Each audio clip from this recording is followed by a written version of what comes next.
Hello?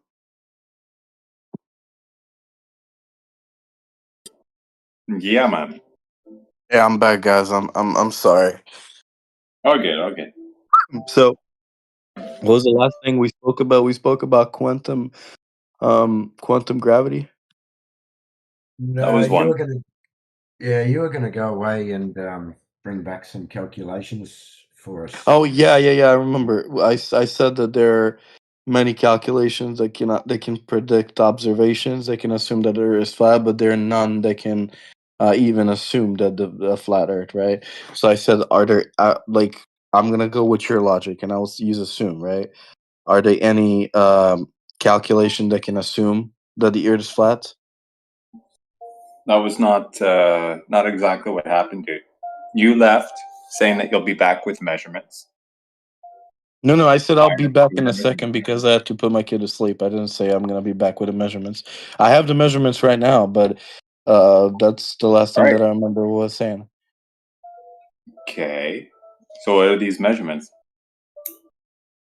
So we were talking about measurements of assuming that the curved Earth, right? Those measurements.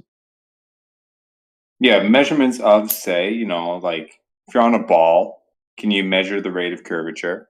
Can you measure the circumference? Can you measure the radius, et cetera, et cetera? Whatever I mean, attribute. no need about using ball. We can definitely talk about curvature. There's measurement that's explaining curvature drop over a distance. For a sphere, surface drops relative to a tangent line, right?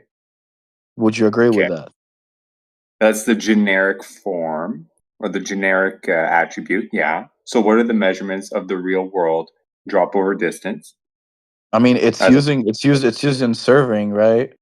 It's using long distance concentration. So drop okay, is go for it. right. So like we have to understand there's I'll use D.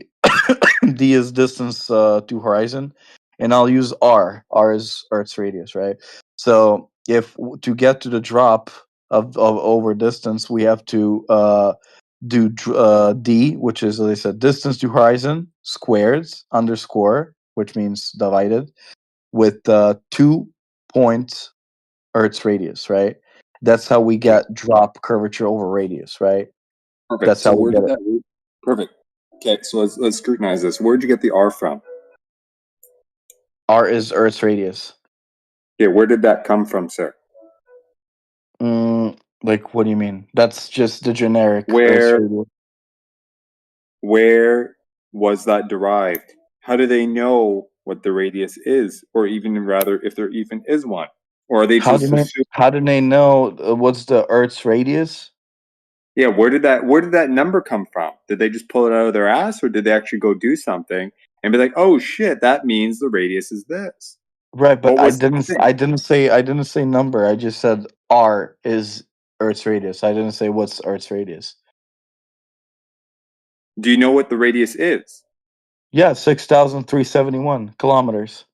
Thank you very much. Where did that come from, sir?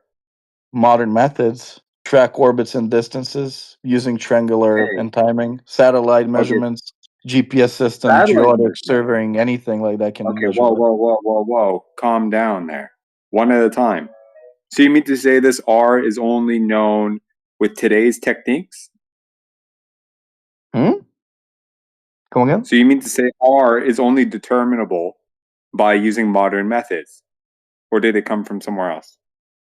No, that's not what I said. We did not I asked first you where did it find. come from. Okay, well, I asked you where it came from, and you went on to enumerate a bunch of stuff, many of like which were modern methods. like we actually had a Where good did, value for over 2,000 years ago using simple okay, geometry. fantastic. Actually, Fantastic. So what was that method used 2,000 years ago? I mean, they use shadows. I guess basic geometry, distances between two Okay. locations. What can they do? I mean, um, Someone owes me $5. Someone fucking owes me $5. Not God damn it. me. I told you it was a no-brainer.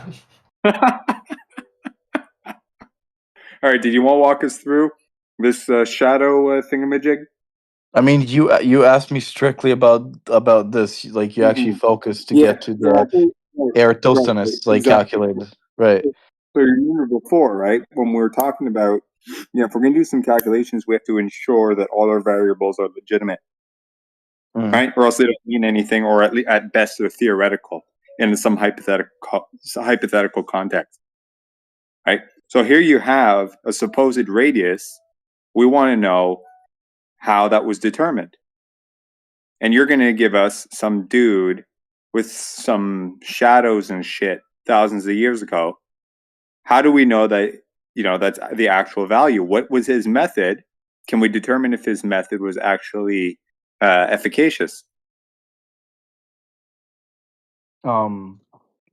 Just because, I mean, are you trying to talk about a fact because it happened 2 years ago, 2,000 years ago, or? No. It's not the fact that it was 2,000 years ago. It could have been done yesterday. Okay. We want to know what the actual method is and if it's efficacious or not. So I guess they were just like, if Earth is curved, the sun would hit different location at slightly different angles at the same time. So the guy literally picked two locations roughly north south of each other. He measured the angle of the sun at the same time, noon, and in one place, sun almost directly overhead with no shadow, and other it stacks cost a shadow, which gives an angle like zero. So he Okay, used so fact fantastic. that angle, and he used like actual facts, which are like actually would like doesn't need to have any numbers. He literally Okay, just did angle underscore 360 degrees is equal to distance between cities underscore Earth circumference, right? So R is equal to distance underscore 0 times 180, which is the angle underscore P. So why is that valid? okay. Strictly because it follows straight line geometry, parallel rays from the sun, valid Thank because you the very much. sun is very far away, and angle Okay, measurement, which we can verify okay, today. okay. So let's scrutinize some of these assumptions. Okay. So Mhm. you're talking about parallel light rays from the sun. How far is the sun to actually From generate where? parallel light rays From where? from the sun? How far is the distance from the sun from where? Yeah, From because Earth? that calculation implies that the sun must be far away enough and big enough so as to cast parallel light rays, right? So how is that known to be the case? How far is the sun? How big is it? Yada yada yada. Otherwise, you just have to pull, that assumption out of your ass that it's far enough away so as to create parallel light rays. We know the average sun is like about 1 astronomical unit. That's about 150 million kilometers from Okay. Earth. Did he know that at the time? Did How he did they know know the that 2,000 years ago? did he know the Earth was about 150 kilometers away? You're not tracking, bro. You're really not. Um, Put the bong down, man. Come on. no, I have to, man. I'm a stoner. Yeah. Put it down. Why? It helps me think. It's It helps not. me. It's not doing a great job. It is actually because I'm Really? giving you numbers, so you can't probably No, do these numbers yourself. dude. You're talking shit, and I'm you're not too talking high to shit. recognize it. Yeah, you are. I asked you, how did he know the distance to the sun at the time that he was performing these calculations, or did he just assume the distance? Did he assume that the parallel He light has, rays were coming in parallel? he assumed something that's not very hard to assume. He just assumed the sun is I, very far away okay, compared okay. to. Thank you. So if it's Why not would hard he to, assume that? so then, yeah. So if Why it's would not he hard to, assume that another homie, planet is far listen to me. away? Listen, bro. Listen. If it's not hard to assume, that must mean that it's easy to confirm after the fact, right? Okay, do you want me to explain you why? I can tell you why. Yes It's or pretty no? simple, man. Because you're Yes saying or that I'm no? Yes or yes no? or no what? Yes or no what? If it's easy to assume, that would imply that it's easy to verify after the fact, right?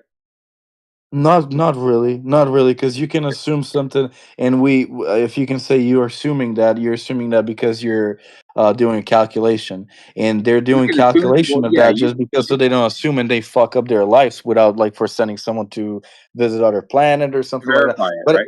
Yeah. You can anyways, assume. listen. You can assume. You can Either way, assume it, even if I'm a bro. stoner, right? I can just tell Bro, you right now I'm something that's telling you. pretty simple to understand, okay? Yeah, Because I dude. listen Of to course, you. Let me just tell you this, now listen, okay? man. It's okay. Look, you can assume shit, okay? But if you Mhm. acknowledge it's an assumption, then that's fine. But if you assert it to be a fact, right, without verification, then that's going to rub people the wrong way.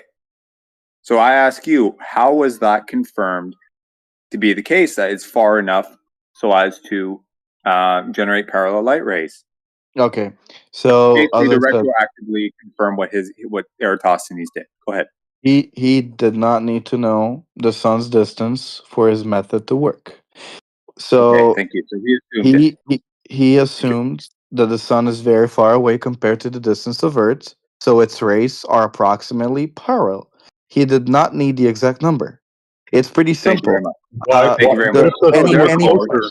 Any What if the other sun was planet. closer? his method is inconclusive Hold on, guys. because Hold he on one doesn't second. know everything.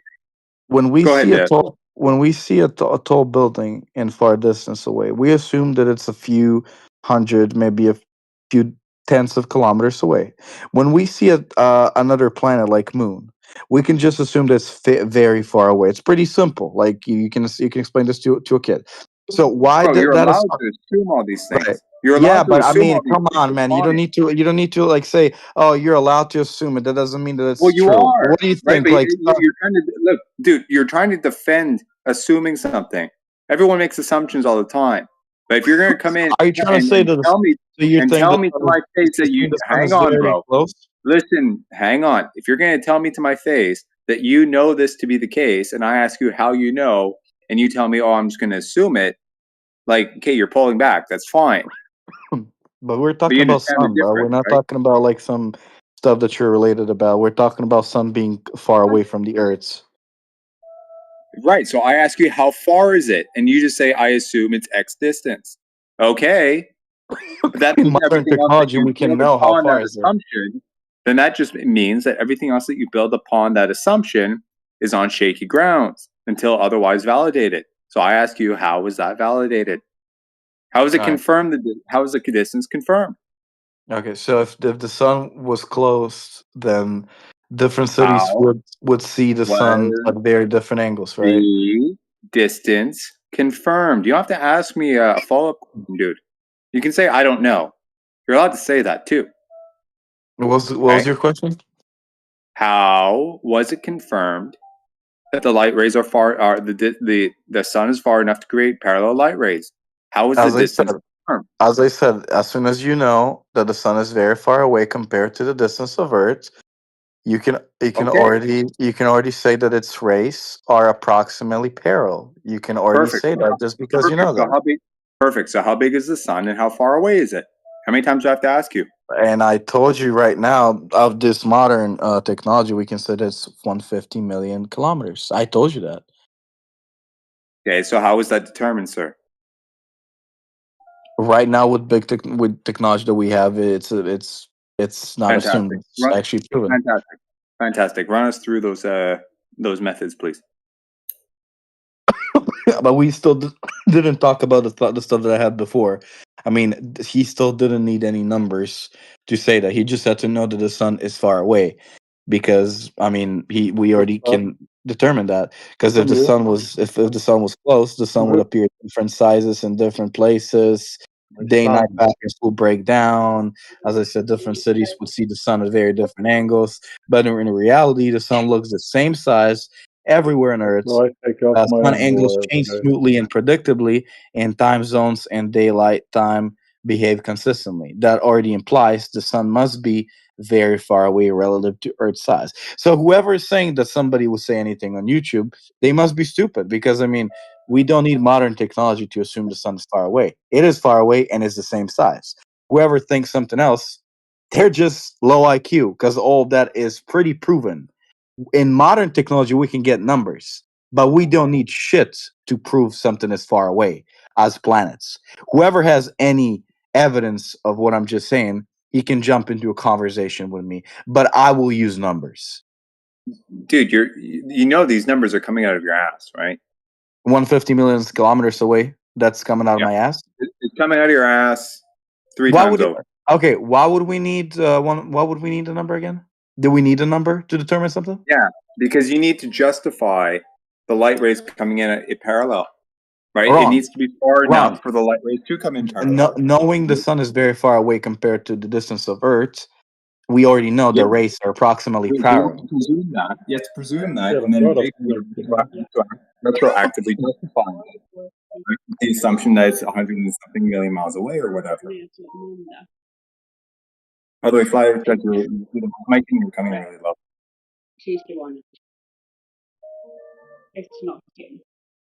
Anyway, this is what's happening, dude. You haven't been able to show us was determined. We don't need a number again, as I said. Okay, so you don't have anything then. How do you know it's far enough away? What does enough mean? It's far away. How far and how far is enough to justify parallel light rays?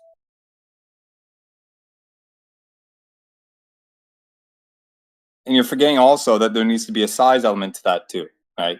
So how big is it also? Like, see, this is the thing. You can assume all this shit. Here's the thing, right? You can assume all this stuff, right? And suspend it in midair as uncertain, but your best guess if all these things add up or are true. And that's fine. You know, I really would want to talk with someone that thinks the Earth is flat and actually prove something, because like every time I speak with someone from like servers like this and like channels like this, all I'm getting is you just jump from one point to one point, like asking me questions. How about I ask you? We're not jumping. Dude, we've been on the same point for the last 10, 15 minutes. Right. And you're still asking me stuff like, oh, why? How do we know the? Hold on. Let me just tell you what's happening so you can understand. So what's happening is you keep asking me what's the distance of like Earth between Sun and Earth, which we learn in elementary school. I prove you that because I've been to elementary school. Hang on. Stop, dude. Hold on. Hang on. Hold the fuck on. I'm literally not talking. Go side. Hold on. Flat told you for half an hour the evidence. He shut your fucking mouth up. You ran away. Can we talk without using? I didn't run away. I went to put my kids to sleep, man. I have life. I don't care. I don't care. But I don't care either, man. You're gonna talk to me normal. I'll mute you, bro. I don't give a fuck about you. I'll just mute you. Just talk to me normal, or I'll fucking mute you, bro. Like I don't care. You're like 15. No, you won't mute him, dude. You'll unmute him because if you're muting people, we'll kick you. Okay, they can hear me. I'm not gonna talk to a 15-year-old saying shit. You don't mute me. Unmute him right now. Unmute him. You don't go in here with disrespect. This is respect. You're disrespecting me, bro. Like what do you think? This is respect. Just duke it out. I was disrespect. I didn't use F words. You're the one that uses F words. Hey, Lost Warriors, you want proof that the sun shrinks when it moves across the sky? The sun for 30 minutes. Yeah, the sun shrinks. The evidence. The sun stays the same size. You can't come back here and ask for evidence when Flat told you for 30 minutes the evidence. But you said 1 hour. Now you're saying for 30 minutes. Okay. Anyways, SwoleDog, you're saying the sun shrinks, right? Yes, the sun shrinks. Fuck you. Like, he's saying fuck you to me, and he's talking about disrespect. I don't care. You fuck you, man. Fuck you. Let's all fuck each other. Where's the respect? Where's your respect, you fucking idiot? You said fuck you to me. Where's your respect, you fucking asshole? So anyways, in the side chat, how's it shrinking? Can you tell me how does that work? In the side chat, there's a sun shrinking right here. You can think Wolfie, he's an anti-flat earther. He used a solar filter to prove that the sun does not shrink when it moves across the sky. So I paused it at the beginning of the video and at the end of the video where he was doing his little solar filter video, and I took screenshots and then I overlaid them side by side, and it shows the sun shrinking as it moves down in the sky. Great, and that's perfectly fine. And can you No, it's also like not. it You is said the like sun can't shrink. yeah, but listen, for me, I also had calculation that assumed that, and I can probably also experimentally prove it. But your thing is So you just got assuming it via calculations video. that prove that when the sun moves 4,000 miles across the sky, that Yeah, I want any that calculation that can prove the sun is it shrinking. shrinks Yeah. almost a half a degree. Yes, because that's by physics and by math, by anything, it's impossible to happen. I want to see how you can Bro, the get to it sun's supposed to be huge.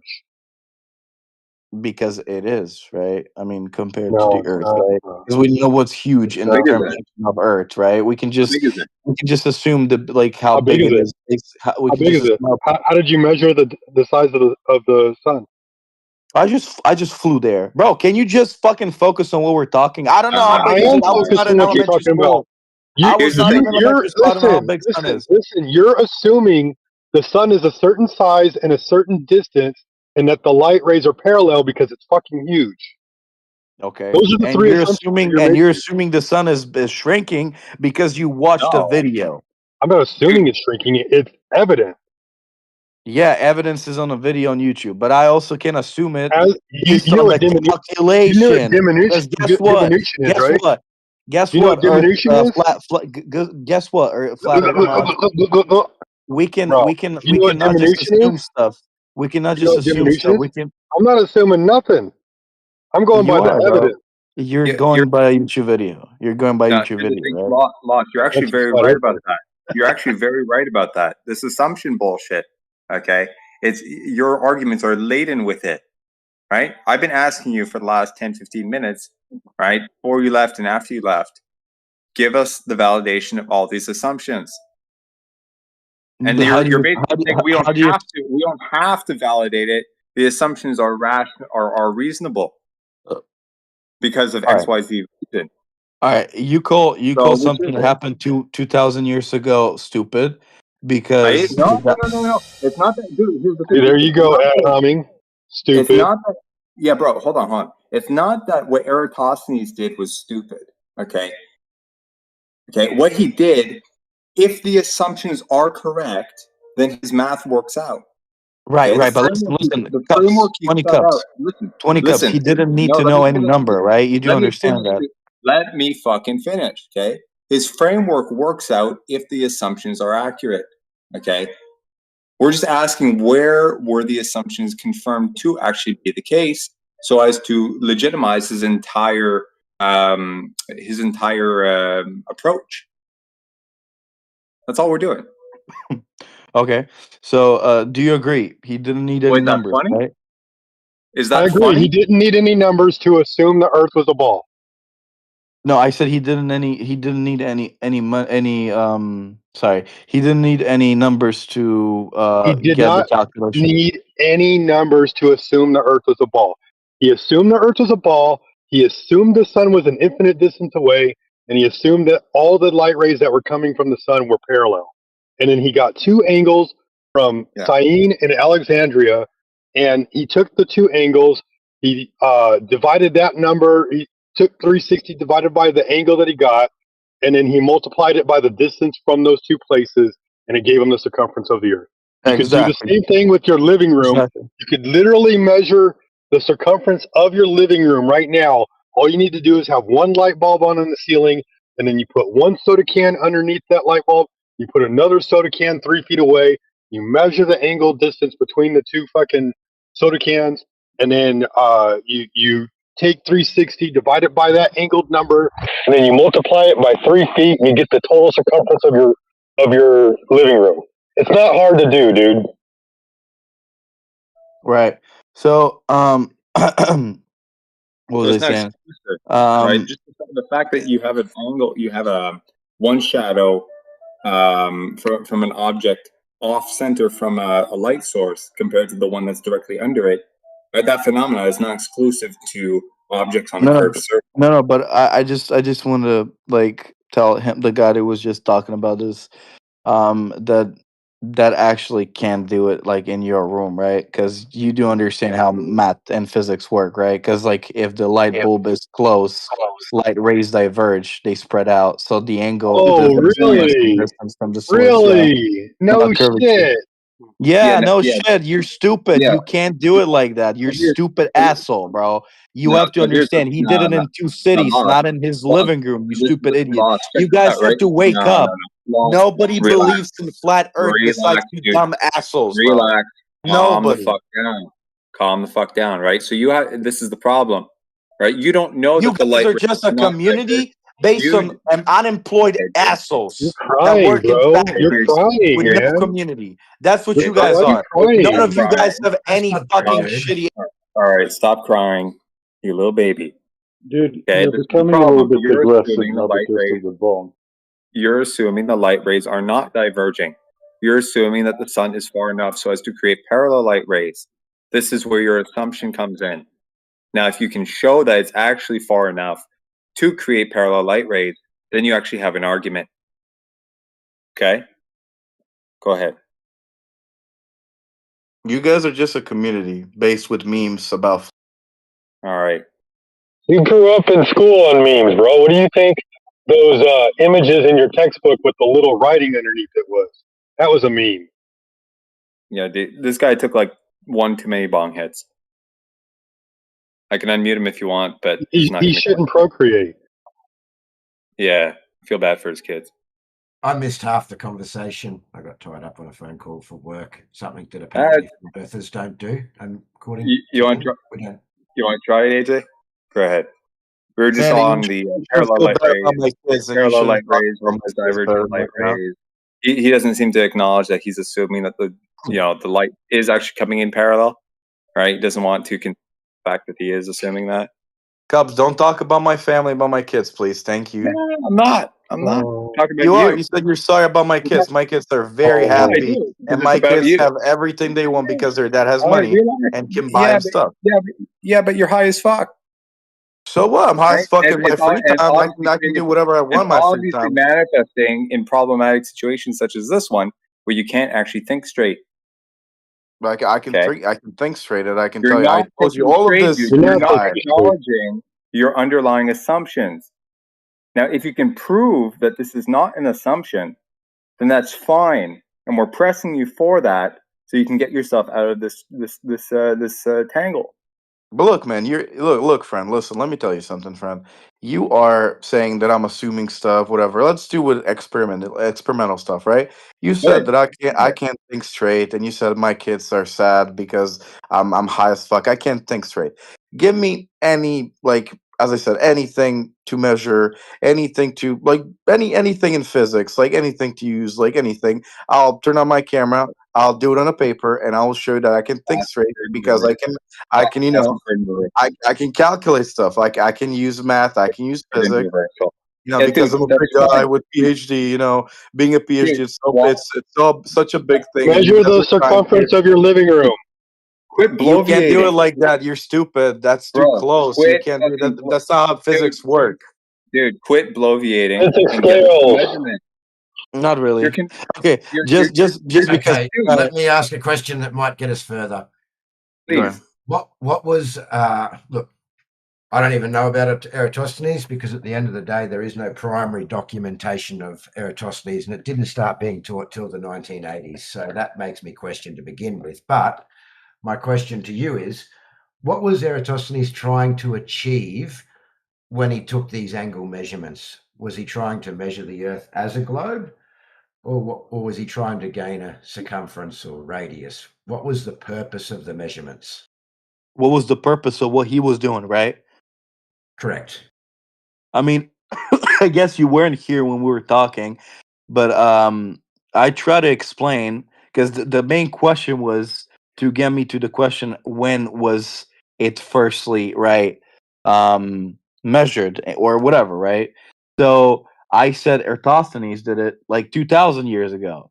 And I said you can do it like right now. And like you don't need the numbers, right? The main thing was you don't need the numbers to prove like assumption, right? You don't need no numbers for that. You can just we know the sun is big, sun is far away from us. We know that. Based on that, you can also assume the race. Based on that, you can assume other stuff. It doesn't matter. So this guy said, "Oh, but you can do it in your living room," which proves that he's uneducated. And I understand that.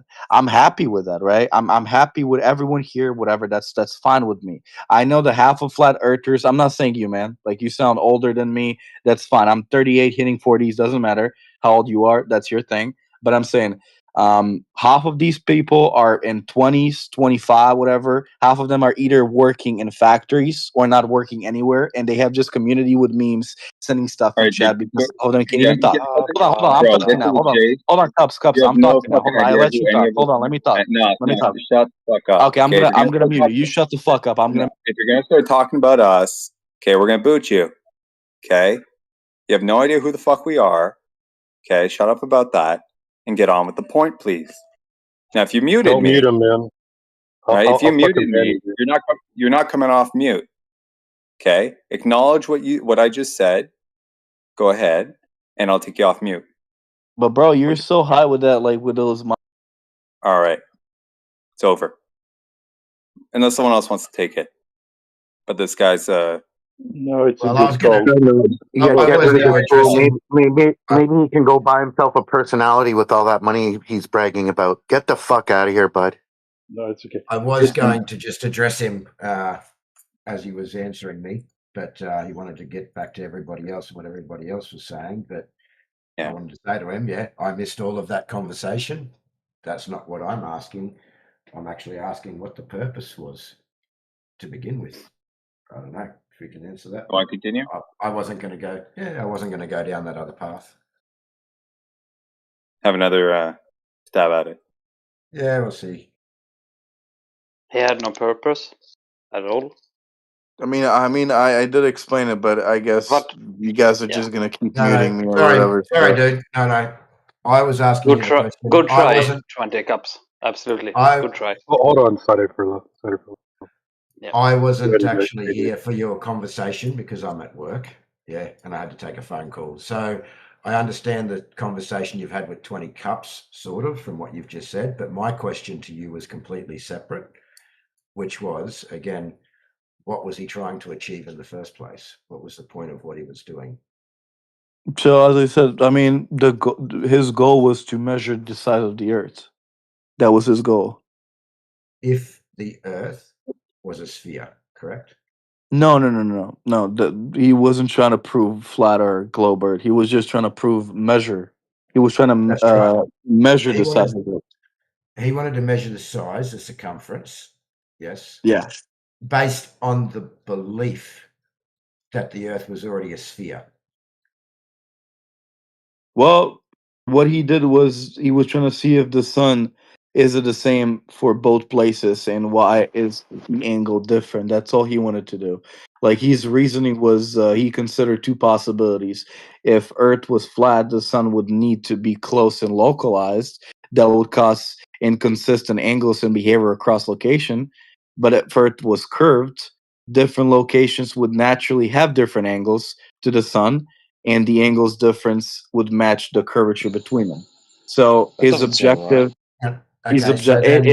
his objective was if I know the angle difference and the distance between the cities, I can calculate the Earth's circumference. So this purpose was not philosophical, was not political, was not proving a model. It was a practical measurement problem using geometry. Pretty Yeah, simple. no, you totally messed it up, man. Yeah. I Yeah, you didn't did, I mess it up. But Sorry. what did I mess it up with? Okay, so what you just said originally was that Eratosthenes wasn't interested in measuring whether the Earth was flat or round or any of those things. He was just making a calculation for a circumference. I then said to you that he had a belief that the Earth was a globe, and that was why he's trying to obtain that circumference. You've now come back and said that he was now measuring angles due to the fact that if it was a specific angle, it would rule out a flat Earth.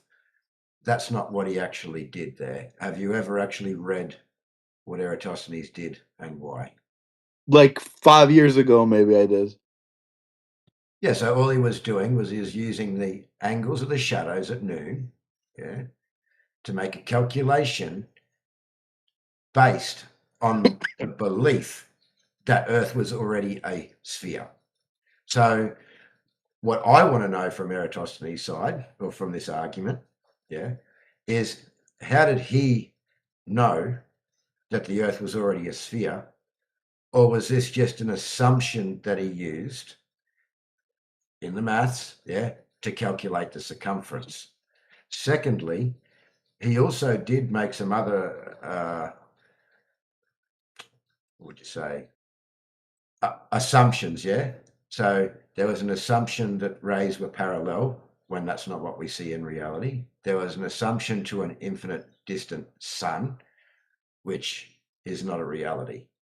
Yeah, so I don't count Eratosthenes for measuring the Earth to be curving, because that's not what he did. We want a direct measurement of drop over distance. Just like I said to you in the beginning of this conversation, we can give you direct measurements of the Earth being flat, not calculations. So if Eratosthenes believed the Earth was a globe to begin with prior to making these calculations, whoever proved it to be so prior? So we're Right. not working with assumptions. Right. No, that's a fair question. Actually, that was a really good question about that. But so, yeah, he actually firstly did have idea that the Earth was spherical before he already did this. So the idea already existed among Greek scholars before him, like as you said, Aristotle. So his goal was not, as I said before, not to test if the Earth was flat or round. His goal was, given that the Earth is spherical, what is its size? So you're correct. He started with the belief model, the Earth is globe. So why is a good question, but we have to go back because we're talking about 2,000 years ago, right? We didn't have technology to prove or to make any assumption about flat Earths. So Aristotle didn't come up with the idea himself, right? The spherical Earth was already argued by earlier Greek thinkers, like as you said, Aristotle. They had a few observations about ships disappearing. What was the first. original request, AJ? Can I Well, continue or? Yeah, my original request, sorry, just so G-Dub can understand where we're at.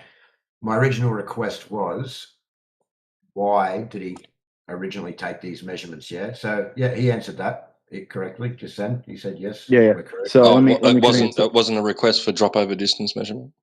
Well, yes, I did ask for that afterwards. I did say that. Oh, okay, right. Yes, correct. But I know where he's going here. Yes, there was other Greeks that did believe this. Yeah, and this is all Yeah. based on So philosophy. it's a good thing because I actually did major for 2 years in philosophy, so I know what like that they were thinking about, like Aristotle thing that ships are disappearing hull first, different stars in different places, Earth shadows during a lunar eclipse, whatever else. So that's Yeah. the answer on your thing, which is a fair question though. It's a fair question. I wouldn't say. So I understand that philosophy. That is still philosophy, though. Yeah, I mean there is no scientific facts behind any of that, and there are other answers as well, or explanations that can be given from a flat Earth side for these observations that they were making. Ships disappearing, hull first. There's many other issues that occur with the eclipses, etc., that can't be explained on a globe either.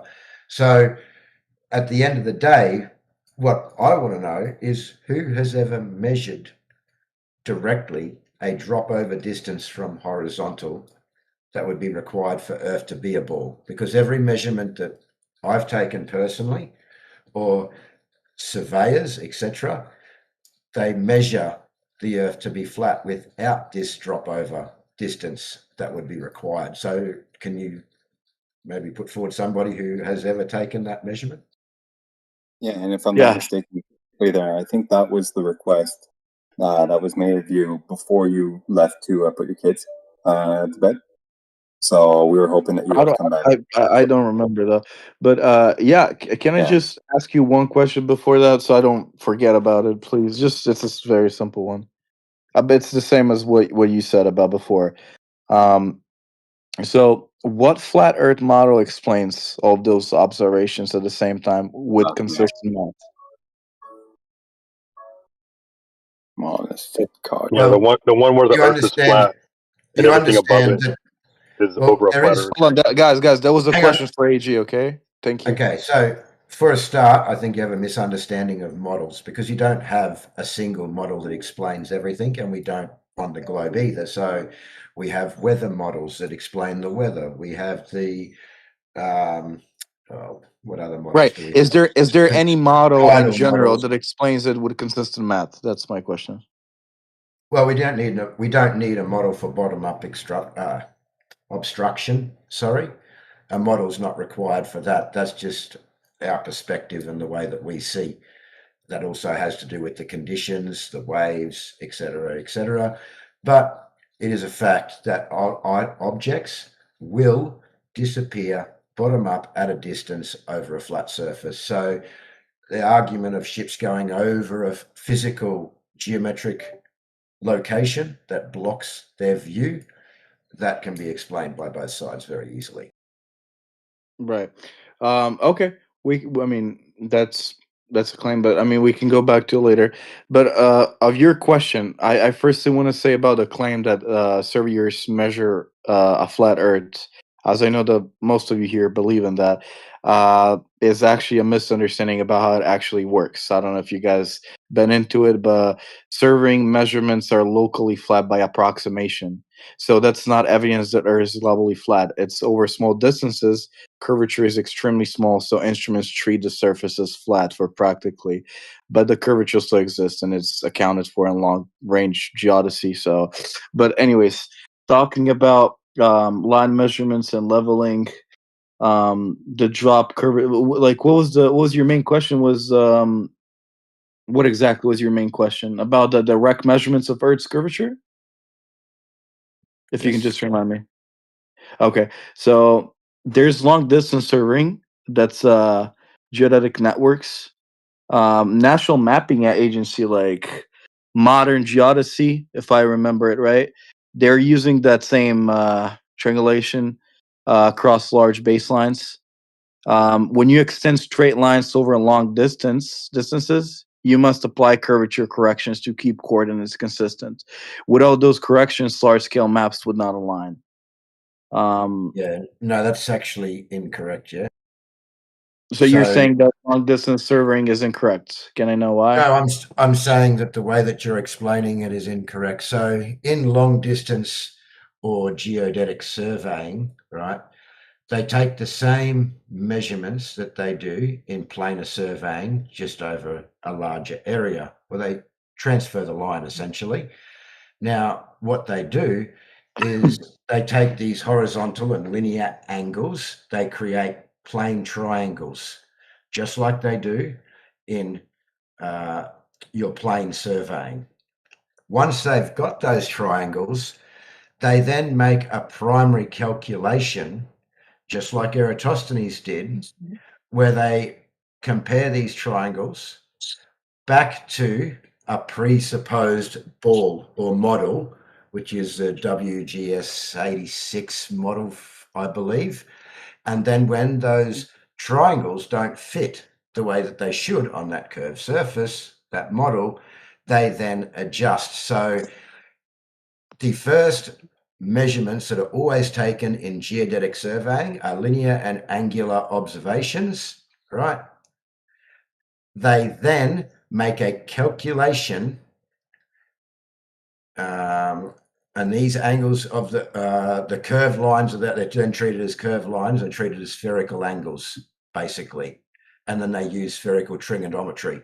So this is a calculation, again, made after the initial measurement measures it flat. So the way that they do this, they use triangulation, they use reciprocal leveling, yeah, they use and photographic surveying as well. I can cite everything that I've got here from a surveying. I'll cite it for you.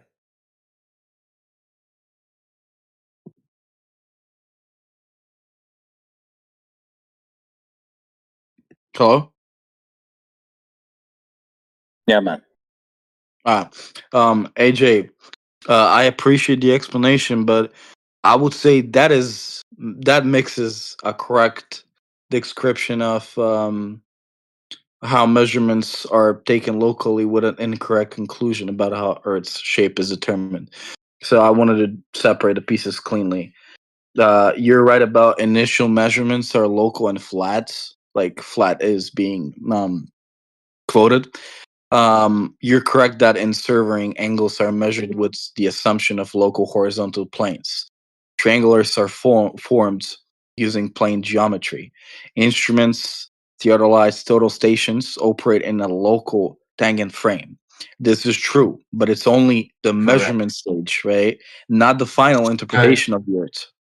Well, over planar surveying, yeah, which is over 16 kilometre square sides, there's over 20 meters of missing curvature. Now, that's always treated as flat. Now, if we have a look again, geodetic surveying, a surveying where the curvature of Earth is taken into account at a higher degree and a linear and angular observation is achieved. Geodetic surveys extend out to large areas, lines connecting any 2 points on the surface. So they transfer the line of the Earth are treated as arcs for calculating their projected distances on the planes or maps. The correction for the Earth's curvature is applied to the measured distances, right? Again, Right. their first point of call is to take linear and angular measurements. They're measuring flat over that distance. They're measuring plane triangles, and then they make a calculation for a presupposed model, just the way Eratosthenes did. I'm interested in the direct measurements right now. You say that it's because the Earth is so big. What's the radius of the Earth? Right, but also as I'm saying, like plane surveying assumes a local tangent plane. They use when areas are small, often up to 10 to 20 kilometers. The curvature No, exists it's physically, but its effect is small. 260. It's 260 kilometers squared, right? What is 260 kilometers? For plane surveying is 260 kilometers square, which is 20.3 meters of missing curvature at sea level. So that is not insignificant. That is based off the radius that we are given. Right, but you have to understand, it does not mean Earth becomes flat up to that distance or that anything beyond that suddenly requires a different truth model. It's about acceptable air tolerance, right? Because plane actually assumes the surface is locally approximate as a plane tangent to the Earth. Distances and angles are treated using, I don't know how is it called, but I know it's flat geometry. So this approximation is valid when curvature introduces error smaller than that require precision. So the limit is not physical, it's accuracy driven. So why is it limiting to 2 or 300, as you said, over larger areas? Earth's curvature starting introducing noticeable Because distance. they then transfer that out. They transfer the line. They create because it's square, triangles, and then after they've done that and they've taken those flat measurements, again, they make a calculation to a presupposed model that no one's ever measured with any drop over distance, just the way Right, that right. Eratosthenes But did it. but what you're Again, saying 260 it's an squared, assumption. that's a threshold where the approximation is no longer sufficient accurate for engineering great work. Well, what you're saying, 260 kilometers No, squared. so That's what actually usually happens is most projects are done with planar surveying, yeah, bridges, suburbs, buildings, etc. Yeah. Now, when they use geodetic surveying over larger areas, when it comes to building, etc., those measurements are usually wrong, and they come back to plane surveying, yeah, and they work off local heights, etc. So again, at the end of the day, all I'm interested in is the initial measurements of geodetic surveying, measuring plane triangles, yeah, and then making a calculation to a presupposed model that no one's ever proven. Because when these measurements are all taken initially, and not just these, there's many, many more. There's laser tests, there's long distance photography, there's many other things, yeah. it always shows the Earth to be flat, Right. including But the measurements that they've taken. some like your observations are correct about workflow with an incorrect conclusion, right? Because like most projects use plane serving, right? That part is really true. Things, bridges, whatever you said, they use local plane coordinates. The reason is within small areas, curvature effects are negligible relative to contrition tolerances, right? But this does not mean geodesy is ignored. It means local work is done in a local approximation of a global model. Like geodetic measurements are wrong and they revert to plane surveying. This is not accurate of what you said because geodetic surveying provides global reference coordinates, latitude, longitude, um, heights, anything like that. Local projects then transform those coordinates into a local system. They work in tangent plane for convenience, but remain tied to the global datum. Nothing is discarded or corrected because it's wrong. It's just changing coordinates representations. The key of misunderstanding here Have is you ever worked in any construction projects? Because you're going to find in reality the claim you're making is incorrect. Yeah, if I can but get I in mean here. this is but what I'm saying is actually wait, hold on a from second.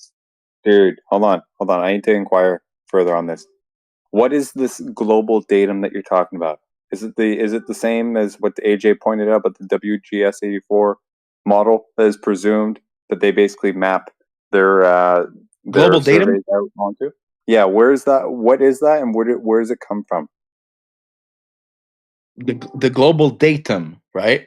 Yep. I mean, I think somebody said something in the chat about the WGS something 80. Right. Well, I mean, Where does it come from? It's not something servers invent a map onto after the fact, right? Well, let me help you out. It is the WGS84 that's compared in surveying. Yeah, that's a reference frame. That's a reference frame. It defines the shape, the center, and stuff like that. Yeah. But it's a reference system, again, that's hasn't ever been proven because every measurement that's taken doesn't show the curvature in this model. This is just a reification, yeah? You're reifying a model into some sort of reality. There is no measurements for it. And that's why I'm asking where it came from, right? Because it might inspire investigation into the origins of that, from which you can realize that it was actually not derived from anything tangible, just theoretical. If of course you're interested in doing that, which it doesn't sound like you are. Right, but you don't understand how they use it right in practice. That's not the point. Whatever it is that they use or don't use in practice or not, if it's purely theoretical, it's purely theoretical. We're asking, does it have real world tangible origins, or is it just theoretical? Do you or do you not know? WGS84 is not theoretical, though. Okay, thank you. So where does it come from? What did they do to derive it, please? I mean, I just answered them. I just try to make a question that never came from a. You did not actually answer that question because it was not really answered up until now. It never came from a single. My apologies. It was not actually asked up until recently. Okay. Well, as I said, it never came from a single experiment or one historical calculation. It's just a result of combining many. Okay, so wherever it came from. Can I just answer the question, please? Can I just say it? You had a period in your sentence there, right? So it doesn't have to have a comma. It was not a period. It was a comma. Didn't sound like one, but go ahead. Okay, so as I said, it just came out of combination of many independent measurements over time. It's into one consistent global reference frame. So if you want, I can explain you how it works in practical terms because I know how does it work and everything. So. Right? Fantastic. So if it came from a series of measurements, what was being measured? What do you mean? What was being measured? I mean, if it came from a multiple one in the development, they were specific physical quantities measured using different instruments and Thank Of you. methods. what? Of Thank what? you. So of what? Exactly. Of What were what? these Of things what? that were Of measured? distances, What were these things that ranges, were measured? of Hang single on, dude. travel Let me. times. Let me finish. What were these I'm trying things to tell you. being measured over a series of different measurements, all collated into one singular model? Go ahead. Yeah. So as I said, um, they use distances, ranges, signal travel times, angles, directions, All right. So any of that colors. was surface curvature measured? Yeah. Yeah.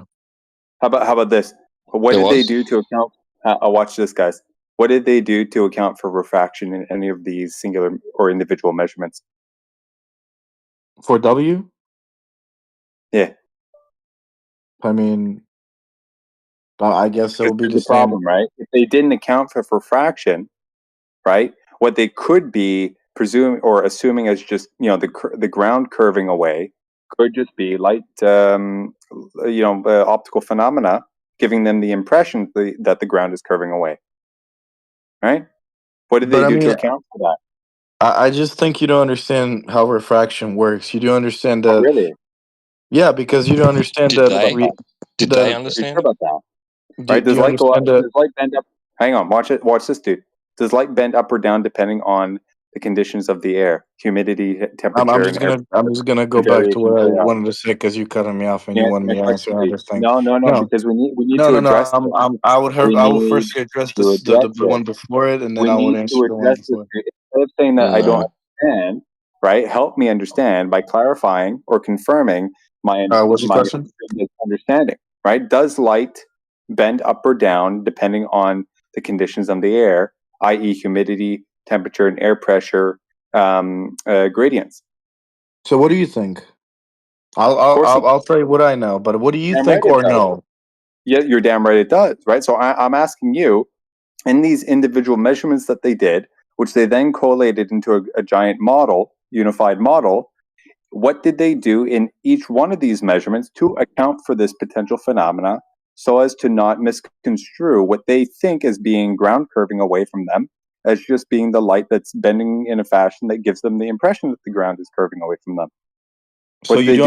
you do understand the light bends in the atmosphere, right? That's what I'm asking, sir. What did they do to account for that? What do you mean? What did they do to account for that? You're asking me how's light bending in the atmosphere? Like because of what? No, I'm asking you, in their measurements, what did they do to make sure that what they perceive in their measurements as being, to their perspective, what seems to be ground curving away is not just light optical phenomena giving them the impression that the ground is curving away from them? Now you have to understand that, like as I said before, English is not my first language. So, as for light bending Okay. itself, uh, they did separated geometric measurements. I mean, from optical distortion. Okay, so what did they do to actually perform that differentiation? I mean, they use methods that don't depend on visual perception alone. Thank you. Okay, so are you able to elaborate on these so we have a better understanding as to how Yeah, I accurate they mean, actually possibly be? WG itself is based geodesy and modern surveying, like GNSS is Thank like you. Thank you. satellites or GPS's position is computed from single travel times, No, like this would be radius. all after the fact. Huh? Yeah, dude, didn't you say This that would be they all took after the surveys? fact. We're Yeah, talking hang on. about Didn't you? before they even realized the geometric form of the Earth. You know, when you said that they were actually out in the field measuring it, so they didn't Yeah, know yet. They were they were gathering the information required in order for them to come to a conclusion about the geometric form of the Earth. That's what we're talking yeah. about. You can't That's go why. to Yeah, afterwards. But who's that's why I'm they? Can you asking. just tell me Hang on. who's That's they? why, Are you talking about surveys? bro. Yeah, exactly. Just to be clear, right? Whoever the This is fuck why you were I'm talking asking these about, that you questions. said measured it in a Yeah, conglomeration of yeah, information that resulted in the Earth being a ball. yeah. That's why I'm asking these questions. What's your name? Warriors. But That's why I'm asking these questions, right? Because these guys, they would have gone out in the field with, like, I don't know, theodolites or total stations or what have you, whatever they had back then, took angular measurements to things they see out in the distance, right? Got angle measurements, and then kind of pieced it all together somehow, right? And then somehow interpreted that as being, oh, there's a curve there, right? What did they do to actually piece that all together and determine it's a curve? Well, my premise, your premise actually, because you claimed it, is I not have really. no premise. I'm asking you a question. I mean, you said they didn't know yet, and we're just I collecting have raw. no premise. I am asking you what they did. I don't know. This is the problem.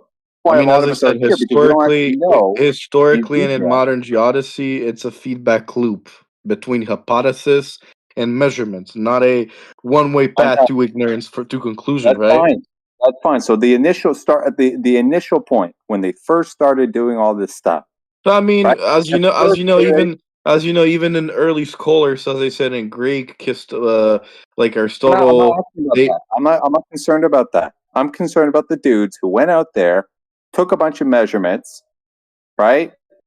Interpreted these measurements as the ground actually curving away, right? Maybe they had some preconceived bias that led them to believe or to reason that the ground is actually curving away, so they would have discounted any potential optical phenomena that could have been giving them that perception. I don't know. That's why I'm asking you, because it sounds like you know for sure what they did and that everything that they arrived at is absolutely accurate. We can just know by the book, right? Because something that happens that long ago, we can just learn about it, right? But Very I good. mean, So yeah, if you're arguing, I that's do the whole have point. I So do have an answer. dude, I mean, of if course, you're very good. If you're going to argue this point, you're the one that has to know all this. We're here to learn from you if you have anything to provide. That's why I'm asking. right. Stuff. So, as I What said, did they early do? Again, scholars. just to reiterate, what did they do to differentiate between the ground curving away, or what they perceive the ground to be curving away, between that and potential optical phenomena, giving them the impression that the ground is curving away? Okay, so as I said, early scholars already proposed a spherical Earth based on multiple observations, like ship hole disappearance, Yeah. lunar eclipse, shadow, changing stars with latitude, stuff like that. Aristotle's then used that model to estimate Earth's circumference, right? So the idea wasn't we don't know anything about it. It was more like multiple observations are best explained by a spherical model. So let's quantify it. That's how it all began with, right? But Is that where the modern WGS geodesy is, 84 came from, sir? huh? I don't care. Dude, we Same. understand. Listen, we understand the ideas that these Greek guys had. Who gives a fuck at this point? I am asking you about the WGS 84. Right? Actually, you know what? Repeat back to me my question. I probably asked you about 3 or 4 times now. I mean, you asked me about when did it all begin. I'm pretty sure that's why I said early scholars. No. The last question I asked you, repeated 3 or 4 times. I mean, the only thing I remember What was about it? WG was how was WG derived. Thank you. You're on it. Where was it? How was it derived? What did they do? Right? And then what did they do to differentiate between what they thought was Earth curvature with actual Earth curvature, if it exists, compared to just perceived optical phenomena that could have been giving them that impression that it was curving away? How did they parse all of that out? 5th time now. Right, and I think I did say it though, No, you but didn't. You said they anyway, used other Not methods even close. besides visual I said multiple references. ones. But Okay. Can you enumerate one, please? anyways, about Can you enumerate or elaborate on one, please? on one Not going to method. side this. One instance of them taking a measurement, getting a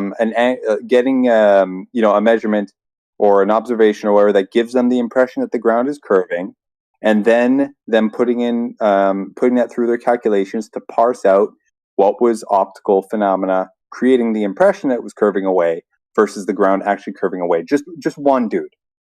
For the love of God. I did said I can say 4 if you want, but I think I'm pretty sure I Go said at with least one. one. You didn't say shit. Go with one, please. EDM, Use electronic distance measurement, time of flight of electromagnetic signals. Was this aid? Did this aid them in the production of the WGS? In production, yeah. Really? Okay, elaborate, please. Yeah, in production. What do you mean elaborate? I mean, you told me to give you Elaborate. one. You're just saying words like headline type, sentences and shit. Get into detail what they So did. I think you don't understand that. None of people Don't from tell me what I geodesy. understand or don't understand, dude. Okay. Okay, well, Just why are you get so into it, mad, please. bro? Hold on, who's holding your Because horses? You're a dude, mod. Look, are your you life really? is great. Are You're a you mod really? on Hang on, bro. 24/7 Are Earth you Discord, really bro. surprised? Are you really surprised that I'm getting frustrated with you right now? Are you serious? Yeah, because I mean, you have everything in life. You're a mod on 24/7 Flat Earth Discord. Well, come on, man. Why are you Shut mad? the fuck up about me. Answer the question, please. What did they do? Please go ahead. All right. So as I said, the key point is that geodesy does not rely on a single type of observation that could be confused with optical effects. Instead, it separates geometry from atmospheric distortion by using independent measurements methods, explicit atmospheric modeling, and redundancy across data sets. Like, they don't rely on a visual horizon curvature alone. Perception-based observations like seeing horizon are not used as a primary evidence for Earth's shape in modern geodesy. Instead, shape is derived from satellite measurements, radio signal timing, laser ranging, because you like lasers so much, intercontinental baselines. Like, these are not optical line of sight judgments, so they're not subject to the same visual illusions. They also use There's also use of measurement systems that bypass optical distortions, like GNSS, as I said, GPS, etc., like that. Radio signal travel time, not visible light beyond bending in air, right? There's also VLBI, which is radio, because it uses radio observations of distant quasars, which is effectively at infinity, right? So those methods are by What? fundamentation time distance based. They're not Hold on, repeat subjective. that. Dude, hang on. Sorry, can you repeat that last one? Something about quasars? Yeah, like uses radio observation of distant quasars. Okay, so they're not. So they're taking observations or angle measurements to shit in the sky. Once more. Well, I really didn't understand. What does that mean? They're taking it to shit in the sky. What does that mean? Do you know what quasar is allegedly? Of course, if I use it in a word, I would know what it is. But I'm asking you, what is it you're saying? They're using shit to shit. What I'm What does that asking mean? What about, is it? because when we're I doing don't think he planar knows. surveying, and He's when we're doing Googling it planar right surveying, now. He's Googling everything, and he's using Gemini or ChatGPT. it's pathetic, Yes, dude. I'm googling Oh, it right now. I don't know oh, what okay, quasar yeah, is. exactly, right. So that's why, of course, it doesn't. You don't know what I'm asking you, right? If they're going to take an angle measurement to a thing in the sky, such as quasars, right? They're moving away from shit on the ground, which they should be measuring, which they were doing with almost everything else that we were talking about, right? Planar surveying and shit. Now all of a sudden they're going to corroborate those things with things in the sky. Come I on, mean, bro. I didn't ask you about. I just asked you what did you say. If you can repeat it, because I didn't understand because you said shit. I'm asking you to confirm what you said. If I understood or You don't heard know what what a you said. quasar is. What's a quasar? He's buying time so he can Google You it. got 3 seconds. 1, Yes, guys. 2. 3. Yes, you don't know. Yes, I don't know. I'm sorry, guys. My Chat GPT Plus is You're gone, guys. full of I shit, and you can't know it. argue with you guys. Womp Absolutely full womp. of shit. Of course, Yeah, it's full of shit, dude. yes, womp It goes womp. back to earlier. Same thing with Eratosthenes. Earlier, you're pulling shit out of your ass. Imagine if I You didn't actually watch use and Chat GPT. see. You You didn't guys watch and actually would see. argue 2 hours with Chat GPT. Yeah, you think we don't know that? It's pathetic. It's better It to gave us not think that Eratosthenes. I use Chat GPT, because you guys would have That's okay. been talking It's with just Chat GPT. circular No, it's reasoning for okay, you, dude. dude. It gave us Actually, content, Lost, right? It's fine. just so you know, after about a very short period of time, you can tell whether it's ChatGPT, Gemini, or any of those. we've done it so often. But You get to actually, know I didn't use anything. I was it's just spectacular. Horse shit. I Bullshit. We would have picked Connor. I can't use. How can I use ChatGPT if I'm talking with you guys on my Hey, phone? what do you do for a living? Yeah. Are you a drywaller or are you a roofer? What do you do? no, I'm he's a I'm working PhD, in a bro. factory like you guys. Don't worry No, about he's a it. PhD. Yeah, dude, I work He at a ain't no bank. PhD. Shut the fuck up. I mean, PhD is not a work. That's just what I am. My background is. That's not what You're I do working for a living. towards setting. You're working towards My work has nothing to do with my PhD or many of my majors because I did a major in What's your physics. PhD in? Bullshit. Hey, what's your thesis? All What your was your time in thesis? academia. What was your thesis? You What was can your check it thesis? online on my thesis. Yeah. What's your thesis? My thesis was flat Earth is a joke. Yeah, this guy's a Yeah, moron. guys, you guys can just cry about it. You have a job to do tomorrow at like 6 a.m. in a factory. Yeah, you're retarded, bro. Yeah, I'm retarded. You took like one or two too many bong hits. You know, like you're Orion, I robbed the sperm bank so I can get you kids, bro. That's why I robbed you. You're gone. Like, you know, you have no mind anymore, bro. It's evident. No, I do. It's just that you're a joke, man. You can't hold a conversation with me. I can't hold a conversation. Here you are ducking out and resorting to ChatGPT to fill in your reply. No, I didn't use ChatGPT. That was a joke. Are you stupid? I don't even have ChatGPT fucking plus, bro. Yo, Lost Warriors, this is pretty fucking tiring. Like, everybody in this channel graduated past 14-year-old stoner level discussions a long time ago. Great. And I'm hitting 40, some PhD in physics, and you guys can suck my cock. And you still haven't grown up. Oh, is that why he? But I doubt they do. That's why you're in here. He left. He fucking dipped out. There we go. Got him. Matter of fact, you know what? I'm gonna put him on a 2-day ban. It's pathetic. He can cool off for 2 days. Go find one of his.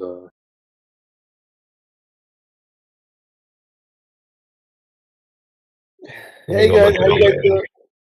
Yeah, hey guys, how you guys doing? Yeah, nothing, man. I'm just hanging out. Yeah, what's going on with you guys? Oh, everybody's hanging out, shooting shit. Cool. All right, so yeah, are you taking any questions right now or what? Oh, of course. Questions are always welcome. Okay, sweet. Okay, so like if the Earth is flat, like don't you think that everybody would see this the sunrise at the same time? Why is that? Yeah, because like the Earth is flat, right? Well, I mean, you can only see so far. If the sun's moving it away from you, it's going to be rising at different times for everybody. Yeah, but like because like the Earth is round, we got like different time zones, right? But like if you're gonna make the claim that like the Earth is flat and like the sun is rising, it should be rising for everybody at the same time. Well, we don't think that the sun is like going around like a flat disk or anything, right? The sun is always above the Earth, and it's definitely not as big or as far away as they say. All right, so like would you say like the Earth is like flat on the bottom and then it has like an oval shape, like half an egg? Oh, I couldn't tell you. If anybody wants to claim that there is an underside of the Earth, then they would have to verify that, right? Yeah, I know, but like, all right, so like, if I were to go listen to like the flat earthers, and then I would go listen to like the ball earthers, and then I would say, okay, you know what? I'm just gonna believe both. Like it's flat underneath, and then it's like half a ball. Is that yeah? Like I wouldn't be considered a flat earther. Like if I believe like the Earth is like half a ball, right? Well, it could be that. But if you were to say that it's half a ball, then you would have to verify how it's half a ball. Oh, well, I told you, because like the sun doesn't rise for everyone at the same time. But you're a flat earther. That's correct. Yeah, because the sun is moving. like if you take a light bulb and you hold it above your, your floor and you move it across the floor, you notice how the light bulb is only gonna light like a certain part of your floor at a certain time. The light's gonna diminish with distance. Oh, okay, all right. So like, John, like if I live on one side of Canada, and then I Right. see like the sun is setting for me, and then I call my brother, and he's like on the other side of Canada, and he's telling me that the sun is not really setting for him, like it's like above. Yeah, it's And, above him. Yeah, that's correct. yeah, well, yeah, because like of the 3 hour difference, like yeah, it's still like early in the day for him, and then for me it's the end of the day. But like, but like, the only way for it to make sense, like if there's a curve between us. Well, if you want to say that it's because, then we need to verify that there's a curve there, because I'm saying that the sun does this over a flat plane, and you're saying that the sun does this over a curved plane or curved Earth. Then we have to measure the surface to see which one it is, right? Well, it's not possible for for the sun to do that like on a flat Earth. Yeah, I don't think It so. has to. You understand that it has to, right? Because the Earth measures flat. Well, apparently not. Yeah, because like Well, on apparently, yes, it does. on one side of If you, Canada and on the other side of Canada, like it doesn't really measure flat because like the sun is in different areas depending on where yeah, correct. Okay. Yeah, that's absolutely correct. So when the sun moves above your head, it's 12 o'clock noon, right? So then when the sun moves away from you in another direction, it's going to be, light for somebody else, like above their head. It just keeps going across the flat plane of the Earth. All Just right, like but with your light bulb on the floor, right? If you move it across your floor, you're going to notice that it's just going to light up that space directly underneath the light bulb. The yeah, but like brightest. but like I was gonna say, like even if you were to say that the Earth is flat, I'm pretty sure Well, you. it's measured that way. Yeah, I'm pretty sure you. I'm pretty sure you wouldn't say that it's completely flat. You know, like. Well, you know what's cool? Actually, the Earth is actually flatter than a sheet of paper if you were to scale it down. Oh, then yeah, that's crazy, man. Yeah, I know. Super crazy. Like if you were to zoom in on a sheet of paper, you can see all these fibers maybe sticking out taller than the tallest mountain that we have on Earth. So Earth is actually flatter than a sheet of paper. Oh, yeah, I don't know about that, man. Yeah, I know. Crazy, isn't it? You know how you see fish that have got lights on their heads because they're so low down under the sea that they can't even get any natural light from the sun? That's because sunlight attenuates through the sea and it becomes darker and darker until it's pitch black under the sea. And the same thing happens in the atmosphere. You're imagining the sun to be this massive ball that everyone can see from everywhere on the earth. But the fact is that light attenuates and the atmosphere is just like the water in that it has a lot of water in it. And as the sun disappears off into the distance, it attenuates and it excites the noble gases in the sky and makes these beautiful sunset colors that you see in the noble gases in the sky. And then it disappears away in perspective, but it's disappearing through the atmospheric, deck of opacity that some people call it. I don't know what you call it, but it's basically like looking through a massive amount of water. So just like under 20, 30, 50 meters of water, you start to be really dark. It's the same in the atmosphere. Yeah, that's what the sun is doing. It's disappearing off into perspective and becoming very small on the horizon. But if you had a P1000 camera and you zoomed in on it, it would zoom back up into the sky as though it was still up in the sky, just like anywhere else. So Yeah, I mean, what we're seeing is did you just a not? perspective effect. Yeah, did you not know that gas can occlude light? Like, have you ever seen the sun go behind a cloud?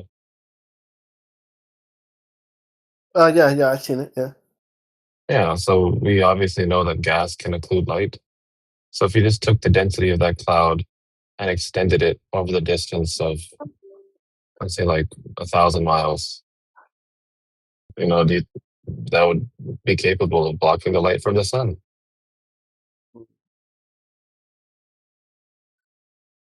Yeah, so like everybody in here is like a hardcore like flat Earth believer, like nobody's skeptical. No, it's not a belief. I already told you the Earth is measured flat for everybody, including you. Globe Earthers measure the Earth as flat. The curvature of the Earth only exists on paper or on a computer through calculations and corrections. After they measure it flat, of course.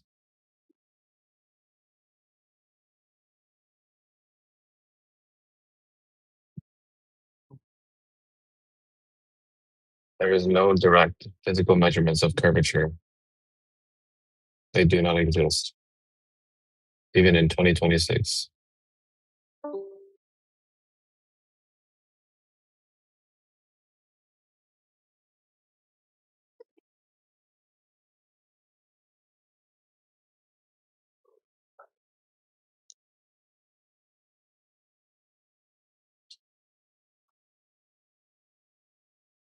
Yeah, I'll let you take over, Greenweaver. Sorry, I didn't mean to interrupt you. I gotta head out right now, so you guys have a great night. Take care, everybody. You too. Nice talking to you. Yeah, nice talking to you. Have a good night, guys.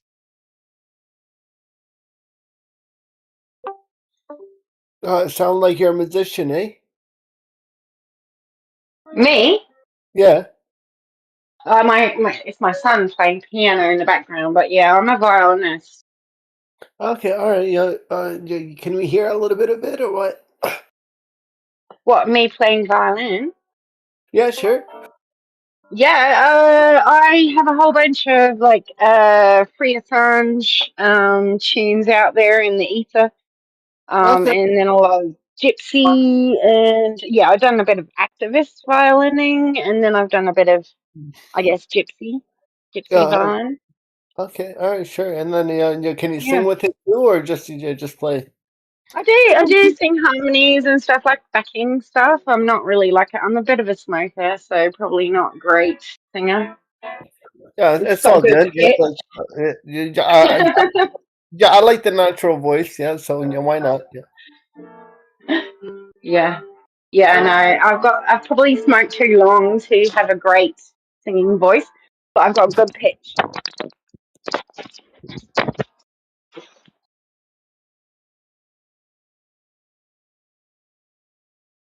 So, do you have any more questions? No, not really. I'm just, Yeah. and that's why I'm asking if you can play. But like, if you don't want to do it right now, Oh, it's I'll fine. have to go and get my violin out. I can send you a link. I can put in the chat a link of my crazy violining. If you Okay. like. Yeah, Yeah. yeah. I got nothing better to do. Why not? Yeah, but this is a flat Earth channel, so I'm here maybe to answer questions on flat Earth. Yeah, but like to be honest, like I don't really care if the Earth is flat or a ball or like a piece of slice. Who cares? So if someone was pissing down your back and calling it rain, you would be okay with it just because you think it isn't rain. It is rain, and so you can just get away with it, or you're just gonna put up with being lied to. Well, everybody has like their own opinion. All right, so who cares? Yeah, but there's opinion, and then there's like empirically testing things and knowing. Oh well, I think it's more like for me to save on my mental health, right? Because usually, like the flat earther, he would come out and he'd be like, "Oh my god, like we've been lied to our whole lives," But Yeah, but I tell you what, it's really it can be a bit black pill when you first get into that area and it's still in the cognitive dissonance phase. It can feel black pilled, but once you actually wake up to a lot of the lies and the puppetry that is going on around the world, whether you believe in nukes or not, or evolution, or that we're a spinning ball going through the vacuum and we're insignificant and godless, and whatever you want to believe. But that belief has been based on a kind of pseudoscience, fake science cult, like Pythagorean sun cult, if you want to dive into it. But you've been lied to, but you can get out of the black pill phase and start to come into a whole new appreciation of the world around you. And you just go, oh my God, like you suddenly see the beauty of the planet and the creation, and you start to think of things. I mean, I was deeply atheist before I woke up to some of the shit. So, and it's been quite nice to wake up to that, because you come through the black pill and you go into a kind of quite a white pill zone. Because, I mean, for instance, I don't even believe that voting is worthwhile, or, like I've lost faith in education, physics. I used to teach in university, and I was a lecturer, and I now have zero faith in academia, because I now know about the peer review process and what went on there. And so now I know how much it's been subverted for many, many decades. And once you realize that, you realize the foundations upon which a lot of people, the assumptions upon which a lot of people are basing all their science on, and all their education, and all their music, even all sorts of topics, medicine. It's been based on foundations of complete ticky-tacky. Yeah, I guess. But like a buddy of mine, he became a flat earther, right? And this guy's obsessed. Like if you hear him, yeah, he sent me like a 5-hour video. Bro, he sent me Because like you become fascinated with learning. Learning almost becomes an addiction, because you realize how much you've been lied to. Therefore, you then begin to start to tease out, okay, let's go empirically look back through what I learned, and let's see and test it and see if there's evidence for it. And once you do that, no matter what topic, you get completely fascinated, because you suddenly learn that you've been made out to be a fool. You've been fooled into believing that you're not clever enough to be able to go back through papers, say, to look at contagion, or, virus, or any of these topics, and you're not clever enough to know. But when you actually go and look at it, or if you look at Einstein's relativity, or if you go back to any of these things and you look at the justification behind it, you suddenly realize the laughable science, the lack of science that's going on, pseudoscience, and you realize how much of our stuff is based on that stuff. You've got to start taking things only on empirical evidence. All right, but like I want to tell you about like how much of a weirdo like he became after he became a flat earther. I'm not saying but that's your definition of weirdos. I suspect that's a definition of weirdo. I'm not putting that definition on all the flat earthers, but like this is my experience, like a buddy of mine. Why does it matter? Huh? So why does it matter? Okay, all right. So like like I was cool with this guy, like we were friends and all that, and then he became a flat earther, and then like like every time we talk about history or like science or anything, like it's all lies. Everything is bullshit. It's not true. See, that's what's interesting. See, what happens is and then you'll look something up, and as Greenweaver just said, you'll find out that some of the stuff is not truths. Maybe you want to call them lies, whatever. And there's one question that drives a lot of people, and it's a very simple question. If I've been lied to about one thing, what else have I been lied to about? And you start digging, and you start looking, and all of a sudden, you realize how interconnected this whole show is. Not just FE, but a lot of other stuff. And it's quite scary when you actually comprehend how interconnected it all is. Okay, and you realise how manipulated and controlled. So he will sit back, and he's probably already looked into a lot of stuff. That's why, that's lies, that's bullshit. And that's why he says that, because he's probably had a quick look into it. He's taken a step back, had a little chew on it, and went, you know what, this is bullshit. I'm out. Okay, all right, but like, I just want to say, so like, I'm just talking about mental health, right? So like, the guy, like, instead of like thinking about the best of people, like he starts thinking about the worst, like even me. How do you know? Well, but I'm saying like even for me, like he's always assuming I'm lying or like I'm doing something and all that. Like he's not able to keep a girlfriend because he's always assuming that she's out there like cheating on him and all that. Like then that's how he is. And then like the tiniest thing, like he would make a big deal out of it. The guy yeah, he's nuts, man. Yeah, like Is he nuts? so then Has he got a high IQ? Has he got a high IQ? Because something that's very interesting, all the people I know that are really smart, that are like super high IQ, are all single. They are all OCD about something.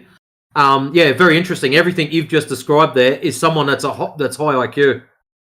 Yeah, I guess, but I'm just trying to tell the guy. I'm like, yo, bro, just chill out, man. Like, it's not that big, man. Yeah, and that's why, I was like, you know what? Like, I'm not even gonna get into it. You know, like if the Earth's flat, if the Earth is round, I gotta save my mental health because, like, instead of like going around and assuming that everybody's out here trying to manipulate me and everybody's trying to lie to me. Well, you don't have to. Look, don't think of it along those lines. There's not a lineup of people all rubbing their fingers together going, oh, Musa's coming in, we've got to tell him lies. Most of the stuff we get taught is just misinformation. Yeah, he'd have a laugh. Most of the stuff we get taught is just misinformation passed on through the generations. And because people are either too lazy to look it up, it just gets passed on. As within Greenweaver's case, because she was a school teacher, they get handed a curriculum. You must push this information. If they choose not to do that because they believe in something else or they know something else, if they look at the curriculum and go, this is bullshit, it doesn't matter. If they choose not to pass it on, they choose not to have jobs. So you get a choice. Do you feed your family or not? Embarrassingly, Matrix, it wasn't school kids, it was university students, and I was teaching them sustainable architecture. And at the time, I believed all the climate stuff, and I couldn't figure out why everything that I suggested in terms of healthy, green, natural ways of building was completely discarded, and everything was about, Internet of Things and everything connectable and everything fully high-tech green. And I had my doubts, but I still believed in the climate narrative. And unfortunately, I was one of those tutors who taught first and second year university students about sustainability because I didn't know. Awesome. I didn't know how it was being manipulated at the time. Question for you, though. For university, you got given a curriculum to teach for whatever particular classes it was. Well, what I'm saying is I came with a real green, natural sense above my head. Like I had already done a lot of work into how to do things really, passive solar, low-tech green stuff, straw bale, all that sort of hemp, all that sort of stuff. And so I had come from a completely different schooling. And when I started teaching, what I noticed was this greenwashing. It wasn't necessarily that anyone told me to teach a certain thing. I had already bought the climate change narrative. So I was already teaching that unaware. But at the same time, I had a sense about what I believed was green and what I believed was greenwashing and bullshit and about control. And I was already a bit of a conspiracy theorist, I would say, about other things. And so I was a bit skeptical. And basically I just started noticing that there was this real push for the UN style green, the kind of really high tech stuff. And it wasn't coming from me. It was coming from the professors I was a lecturer, right? It was coming from the professors that were getting funding for doing certain types of research. And it would always fancy that. It would always be stuff that was along the lines of the UN style of green, not what I would call natural and healthy and breathable and good for people, Yeah, and it just came from the funding mechanism of the university. And see, if you don't get enough points in that you've done enough articles or, you haven't had enough published research, then you start losing points and you don't get to be the professor. You don't get to progress in university life because you're not getting the PVRF points is what they call them here. And it's basically just a system which protects, old knowledge. Yeah. Yeah. Exactly. Interesting. It was a Kiwi mate of mine years ago. Sorry, yeah, it was a Kiwi mate of mine years ago. He said, if you're ever unsure about something, just follow the money. Exactly. That was it. Yeah. Super simple, super fast. If you're ever unsure about any subject, just follow the money. Yeah. And that's the thing, like, these people weren't bad people. The other, my COVID and other, there were conspiracy theorists. Basically, I've, unfriended all my old You just sound like you switched to your car or something. Oh, really? Oh, sorry. Oh, really? Is that better? Yeah, you're good now. I just sort of switched to a different microphone or something. That was, yeah. Oh, I don't know. I just turned around. Maybe water. Yeah. Forgot what I was saying then. Gives a whole new meaning to pillow talk.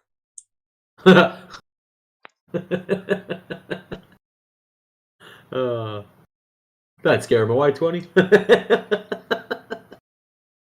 I'm not going anywhere. Oh, God damn it. You scared me away. Yeah, but it was very much anyway that kind of UN green. It was all about that stuff. Internet of Things and resources being all monitored, and it was more about control than it ever was about green or healthy building materials. I knew something was up, and it only took COVID for me to start to wake up to the rest of the bullshit. But that was a long time after I'd already quit. Yeah. Yeah, it shook a few windows, that one. Totally.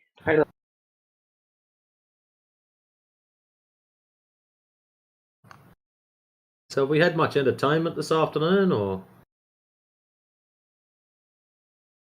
Oh, I see. It's JJ in the side chat. Who let him in here?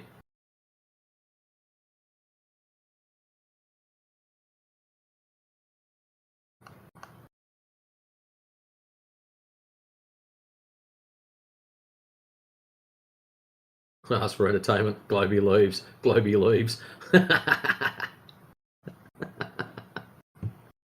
Oh, that's cruel. Oh, that's cruel. Did you hear I flat smacked my husband, Matrix? No, what'd you do with him? What, you whacked him on the head with a frying pan? And then He thinks like I've lost all credibility just being a flat earther. So like he doesn't believe anything I say anymore. And he probably didn't anyway. He was pretty blue pill. But anyway, he was the one who brought it up. We were trying to fish and we were out on a little boat on the harbour in Wellington, and he goes, "Oh, look, there's that container ship of cars over there. Look at it. You can only see the top of the ship. It must be over the cliff."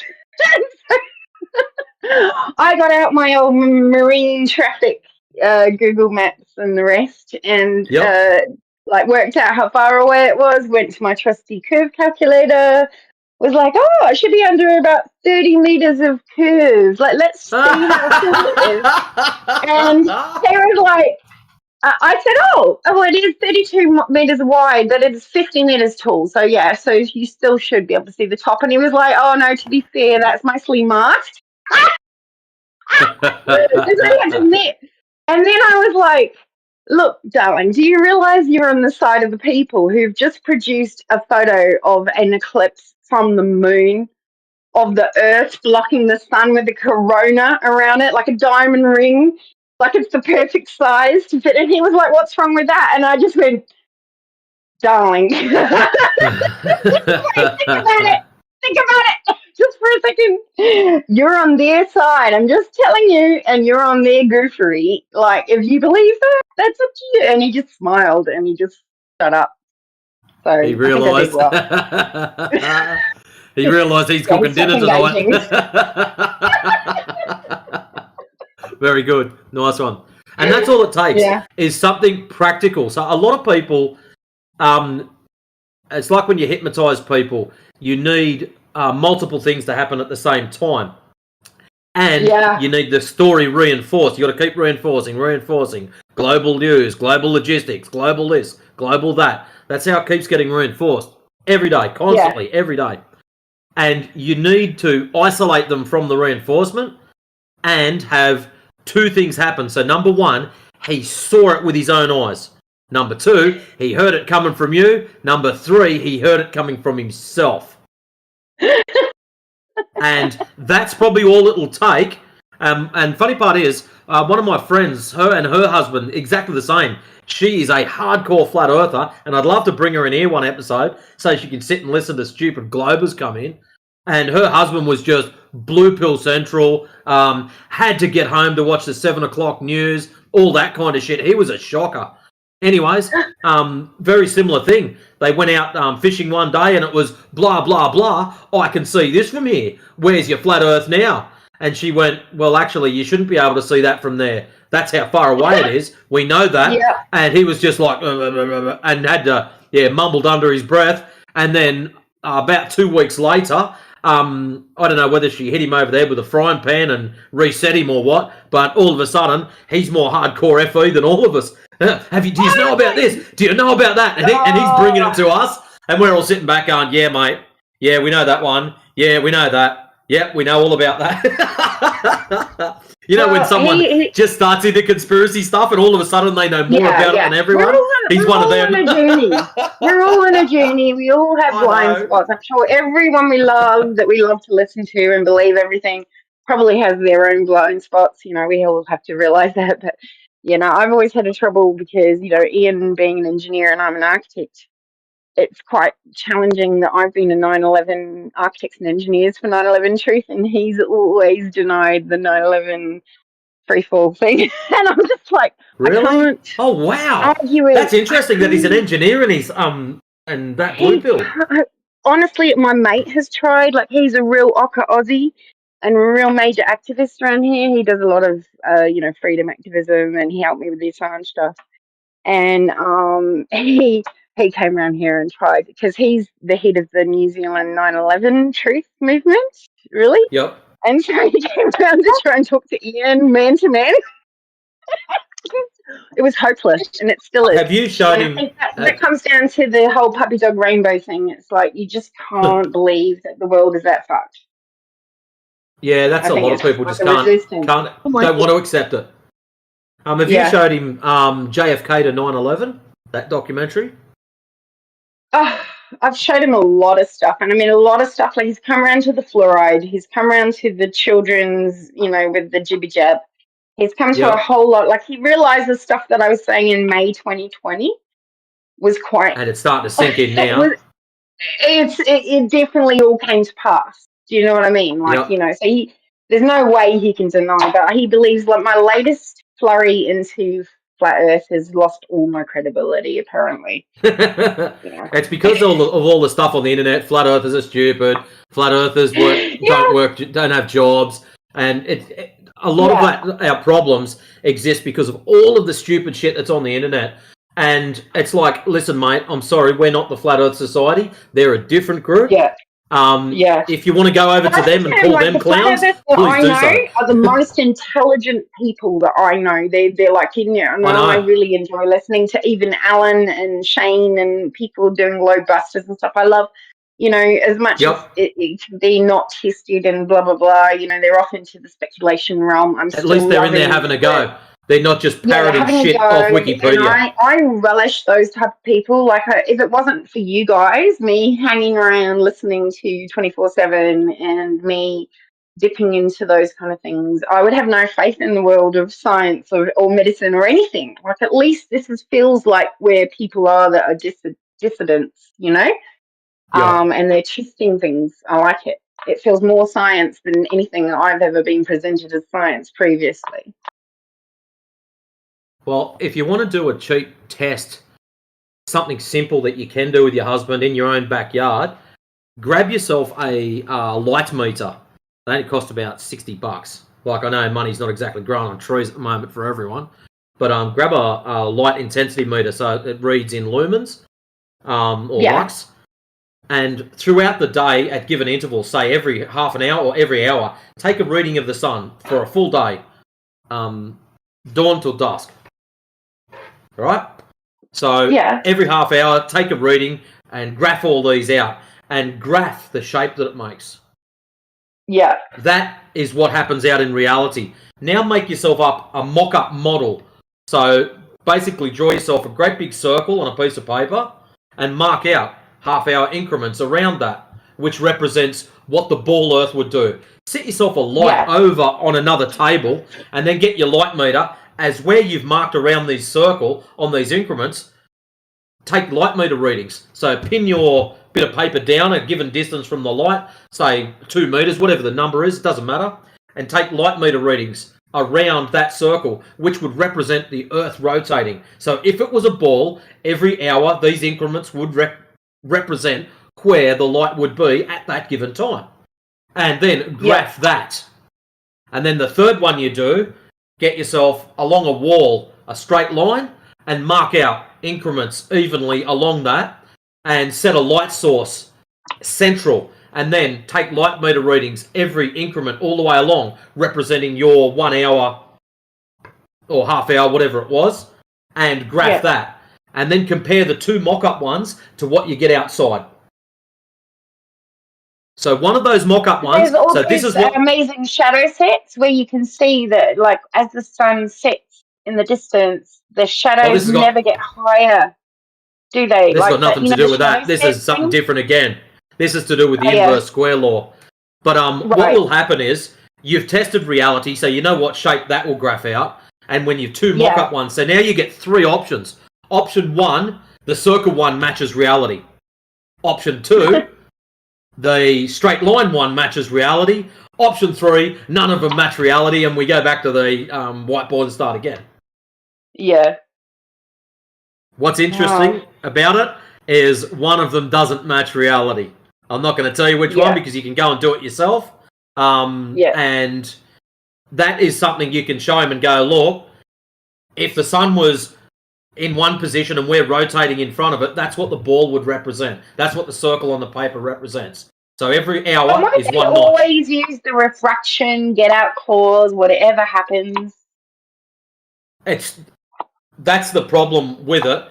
It's just a get out of jail free card. They just go, refraction, and half of them don't even know what it is. So the next one that comes in here and says it. About having a travelling away white screen on a boat and have it travel away and literally disappear off in a straight line, which you've pre-decided with buoys or whatever on an ice lake or water lake or whatever it is. Did you watch the Nat Geo? Continual description of the laser light not bending. Did you watch the Nat Geo one where they had Hawking in it and they had the stripy flag and they were watching that? And they sat at the stripy flag out in the lake and it looked like the bottom was missing, but lo and behold, what could you see behind the stripy flag?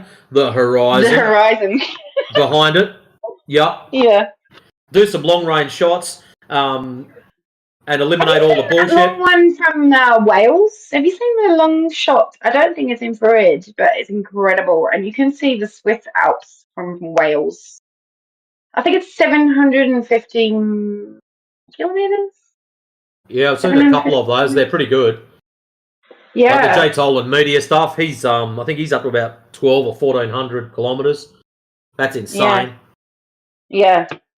But because you can see the exact profile of the Swiss Alps, and you can even see Mountbatten, you can see all the different shapes of white peaks, and you can quite clearly make it out in the haze in the horizon. So it's it's pretty hard to refute. There's nothing else that would make those shapes. Yeah. And then people were trying to say it was clouds and whatnot. But I think the person that took it wasn't a flat earther even. Yeah, I like when that happens, when someone does something cool by mistake and we just borrow it.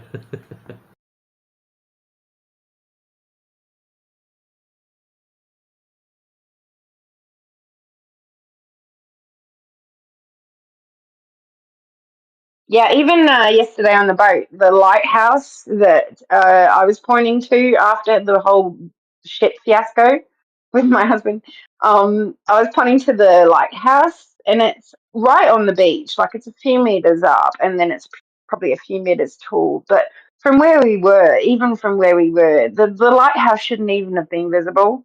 It's the same situation. Like everything you look at, once you realize, it's like amazing how many things are actually falling out of that whole paradigm of the curve calculator. It's like once you start to think about it, you see it everywhere. Yeah, it's amazing that how that works. You just one episode, you're not thinking about it, and then as soon as you learn something, that shit is just popping up all over the place, and you can't even hide from it. Yeah, you saw my one down Hokitika Beach on the west coast of the South Island. I'm pretty convinced that was what, like 117 kilometers or something like that, and a 70-meter high lighthouse. It was just impossible. There's just no way. That is a long shot. Yeah. Yeah. Yeah, I think maybe the base of the lighthouse is 70 meters, but all you could see was the island anyway. You couldn't even see the lighthouse in my photo because I only have a normal phone camera, so I wasn't. You've seen the South Australian one that I chuck up every now and then. No, what's that one? Oh, I'll show you that. This is just scraped off of Facebook of all places, and I jumped onto what was it, Google Maps, and when you click on the it's in side chat now. When you click on the tourist spots, you can see the little roundabout down the bottom with all the cars parked there, left hand side, third of the way up. That is a lookout zone, lookout 1, I think it's called. And you've got that excellent view. Now, the horizon should be 28 kilometres. The problem is, when you click to expand it, or click on it and make it bigger and click to expand, that peninsula that's right up the end, that's slightly fogged out, is somewhere between 79 and 124 miles. Oh, wow. So that is a long-range shot, and I'd love to go back and redo that myself and confirm those distances. It's quite a high shot. Like, it looks like a drone shot, right? From, it like, is. What would you say 300 foot. Yep, 300 foot. Now, what really throws that out is a lot of people don't know how tall those cliffs are. So they're 60 meters high. Yeah. So that's 170, 180 feet high. So then you've got the drone on top of that. So the drone from the ground, all of a sudden, is not looking that high when you realise how high that is. Yeah. And so it sort of puts it more into perspective when you're looking there going, holy shit, that's 180 feet, and we can see that beyond 20 mile. Yeah. I mean, I have one from a similar height in Paicock Reiki, which is near Wellington, but on the other side of the mountain. So it's in the foothills going down to the coast on the other side of Wellington. And you can see Mount Taranaki, our Mount Fuji. You can see that volcano quite clearly, and you don't have to be very high up the hill. Like, it's in the very bottom of the foot, just where you get a bit more distant view over the trees, and then you see all the way to 217 kilometers, I think it was. Like, it should be 3,000 meters underneath. Something ridiculous, actually. Yeah, I think the whole mountain is 2,700, or it's a very come on, Greenweaver. Don't you know? It's so big that it looks flat. What are you guys talking about? Well, actually, I was also thinking of a way that maybe, how Alan and Shane they're doing their celestial satellite business. Yep. And they keep on falling a cropper with the whole the usual excuses and stuff. But they're always looking at things that are very close to the horizon. But I was suddenly wondering whether it would be worth cross-checking at the same time as they do the observation of the star occluding behind a mountain, that they at the same time observe a star somewhere else in the sky and take an angle from the same point. Do you know what I mean? And triangulate where this other well-known star is in the constellation. Or better still, have someone on the opposite side of the mountain that they're aiming at and hitting a close star. So it's getting not only their low angle triangulation, but a steeper angle. So someone who's closer to the mountain and a higher up elevated star or some kind of celestial my body. idea was the stellar sphere is quite fixed, and any actions of refraction must be local at the horizon where there's this temperature supposed gradient or whatever it is that causes this refraction. And that happens at the horizon only when you're looking at very low angle things. But if you cross-check the angle difference between somewhere in the fixed stellar sky and, you get another star, then immediately you can cross-locate that other star that's occluding behind the mountain with another thing in the same, stellar sphere, and therefore confirm or deny the refraction. Like, that would tell you what kind of refraction you're dealing with, because the angle would change between the other star, right? Because it's fixed. As we know, there's no parallax. So. Do you know what I mean? Like, if they could cross-check it with another thing that wasn't low in the sky and triangulate. Well, what's interesting is what you're saying.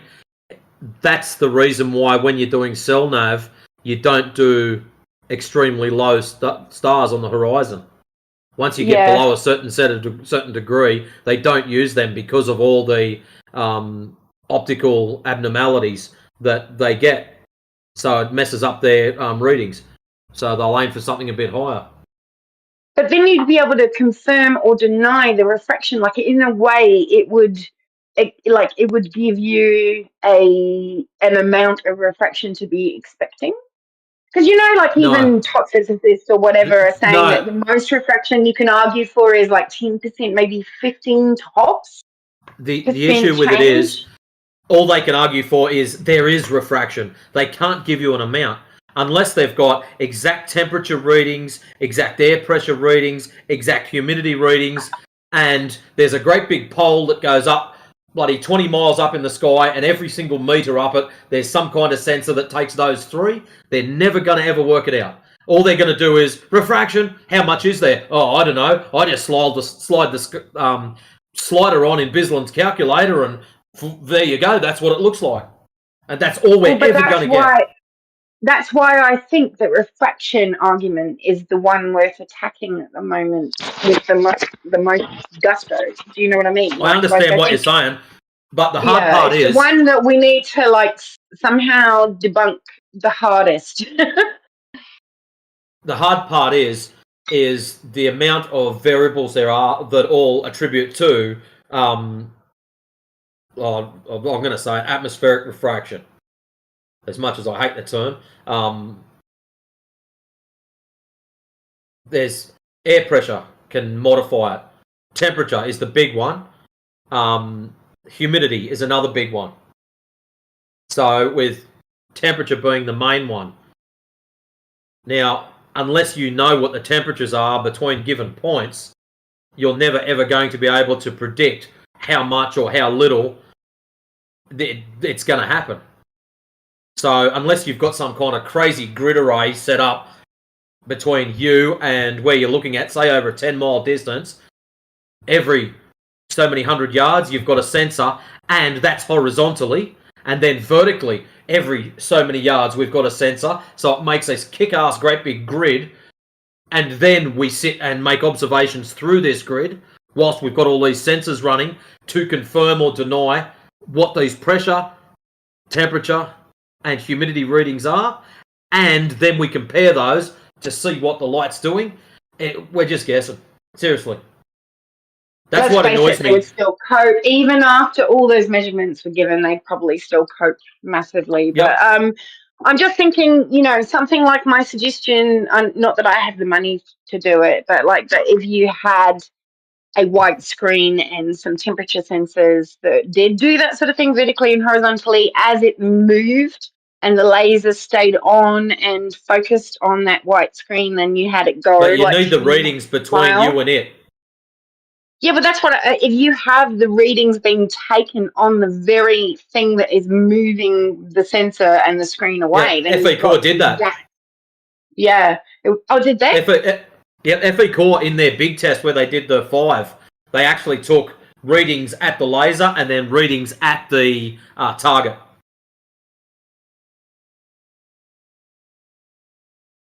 I guess what I'm saying is if you have a transition between very close laser on a white screen and then you have that thing with its sensors go on a flat plane along some ice or water in a boat or whatever it is, but you travel in a prescribed straight line from that point and you have those sensors on board, you're actually telling the whole story of the refraction. So all this bullshit about refraction cannot, because No, what it it's doesn't. actually saying is it doesn't. The reason for it, no, it doesn't. The reason for it, air is just a soup of randomness.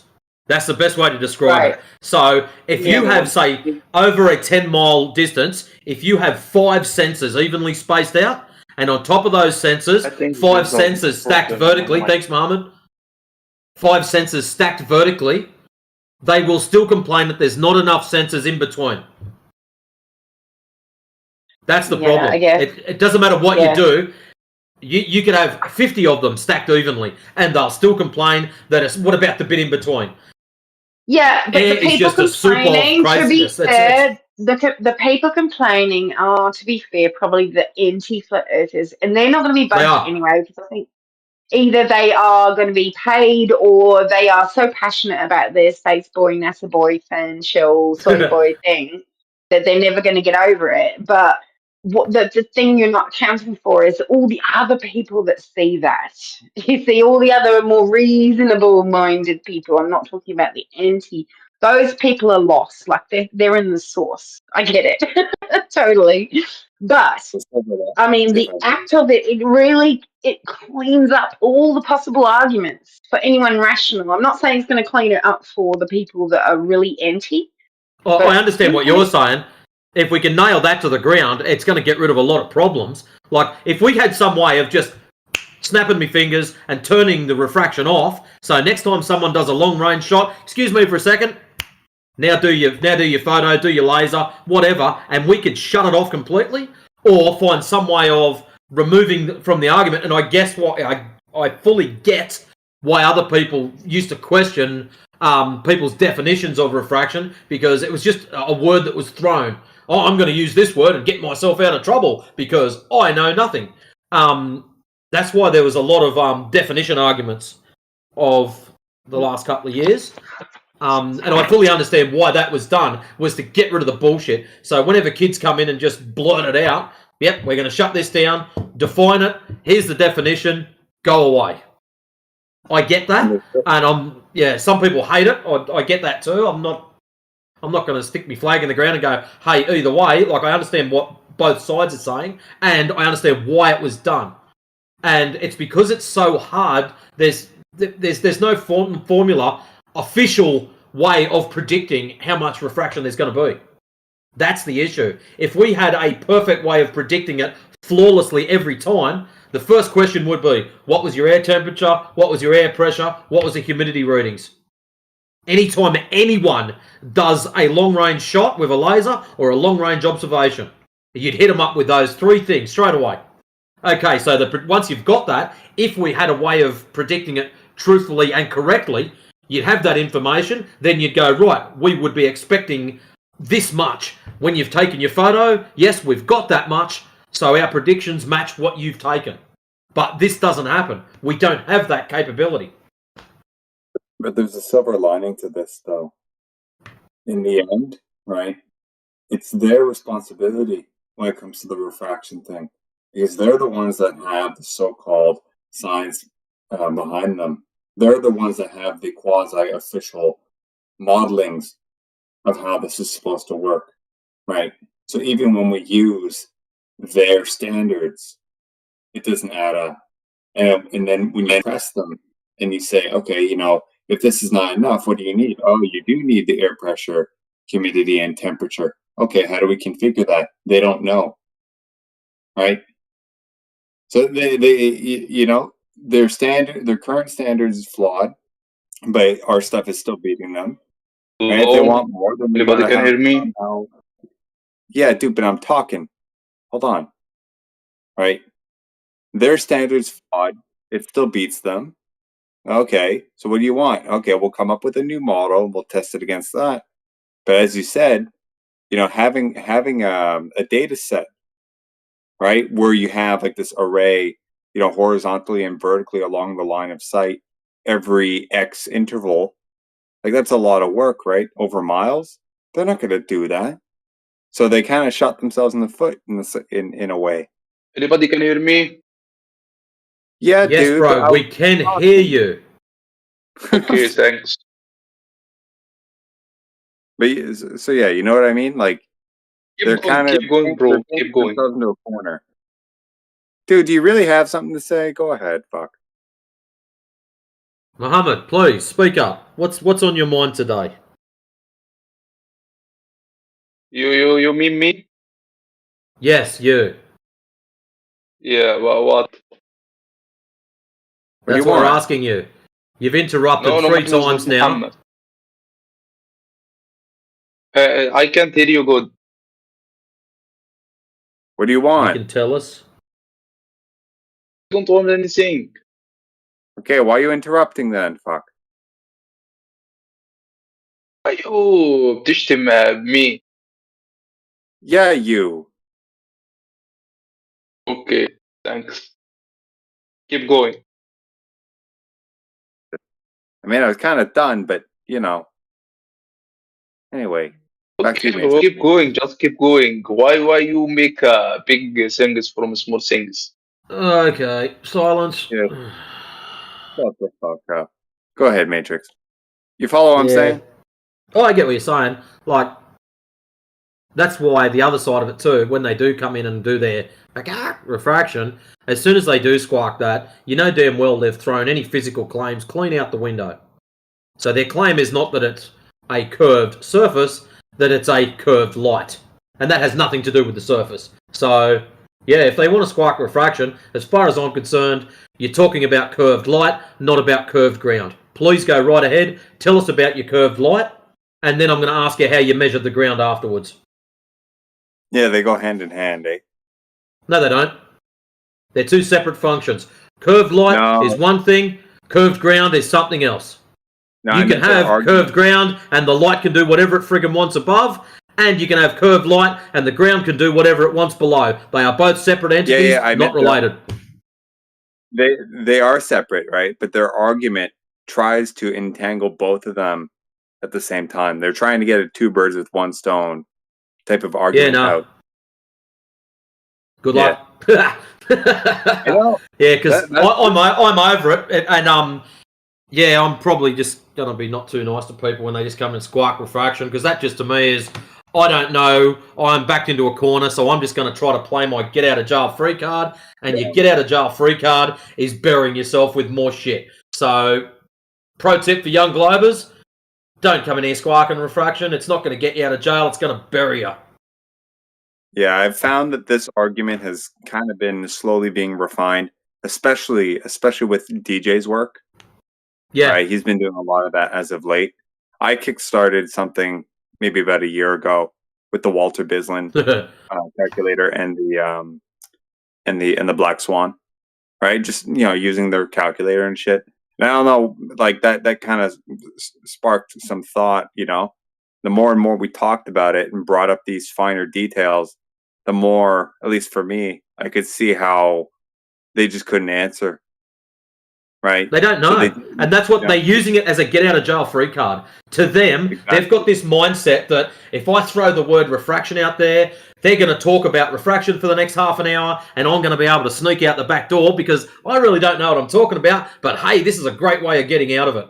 No, it's not. You've just buried yourself with more shit.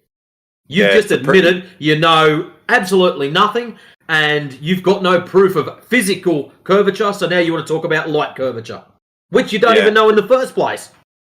It's just the perfect expose, right? Over the last few weeks with Talon, when he was talking about the India surveying and shit like that, we dug into that, right?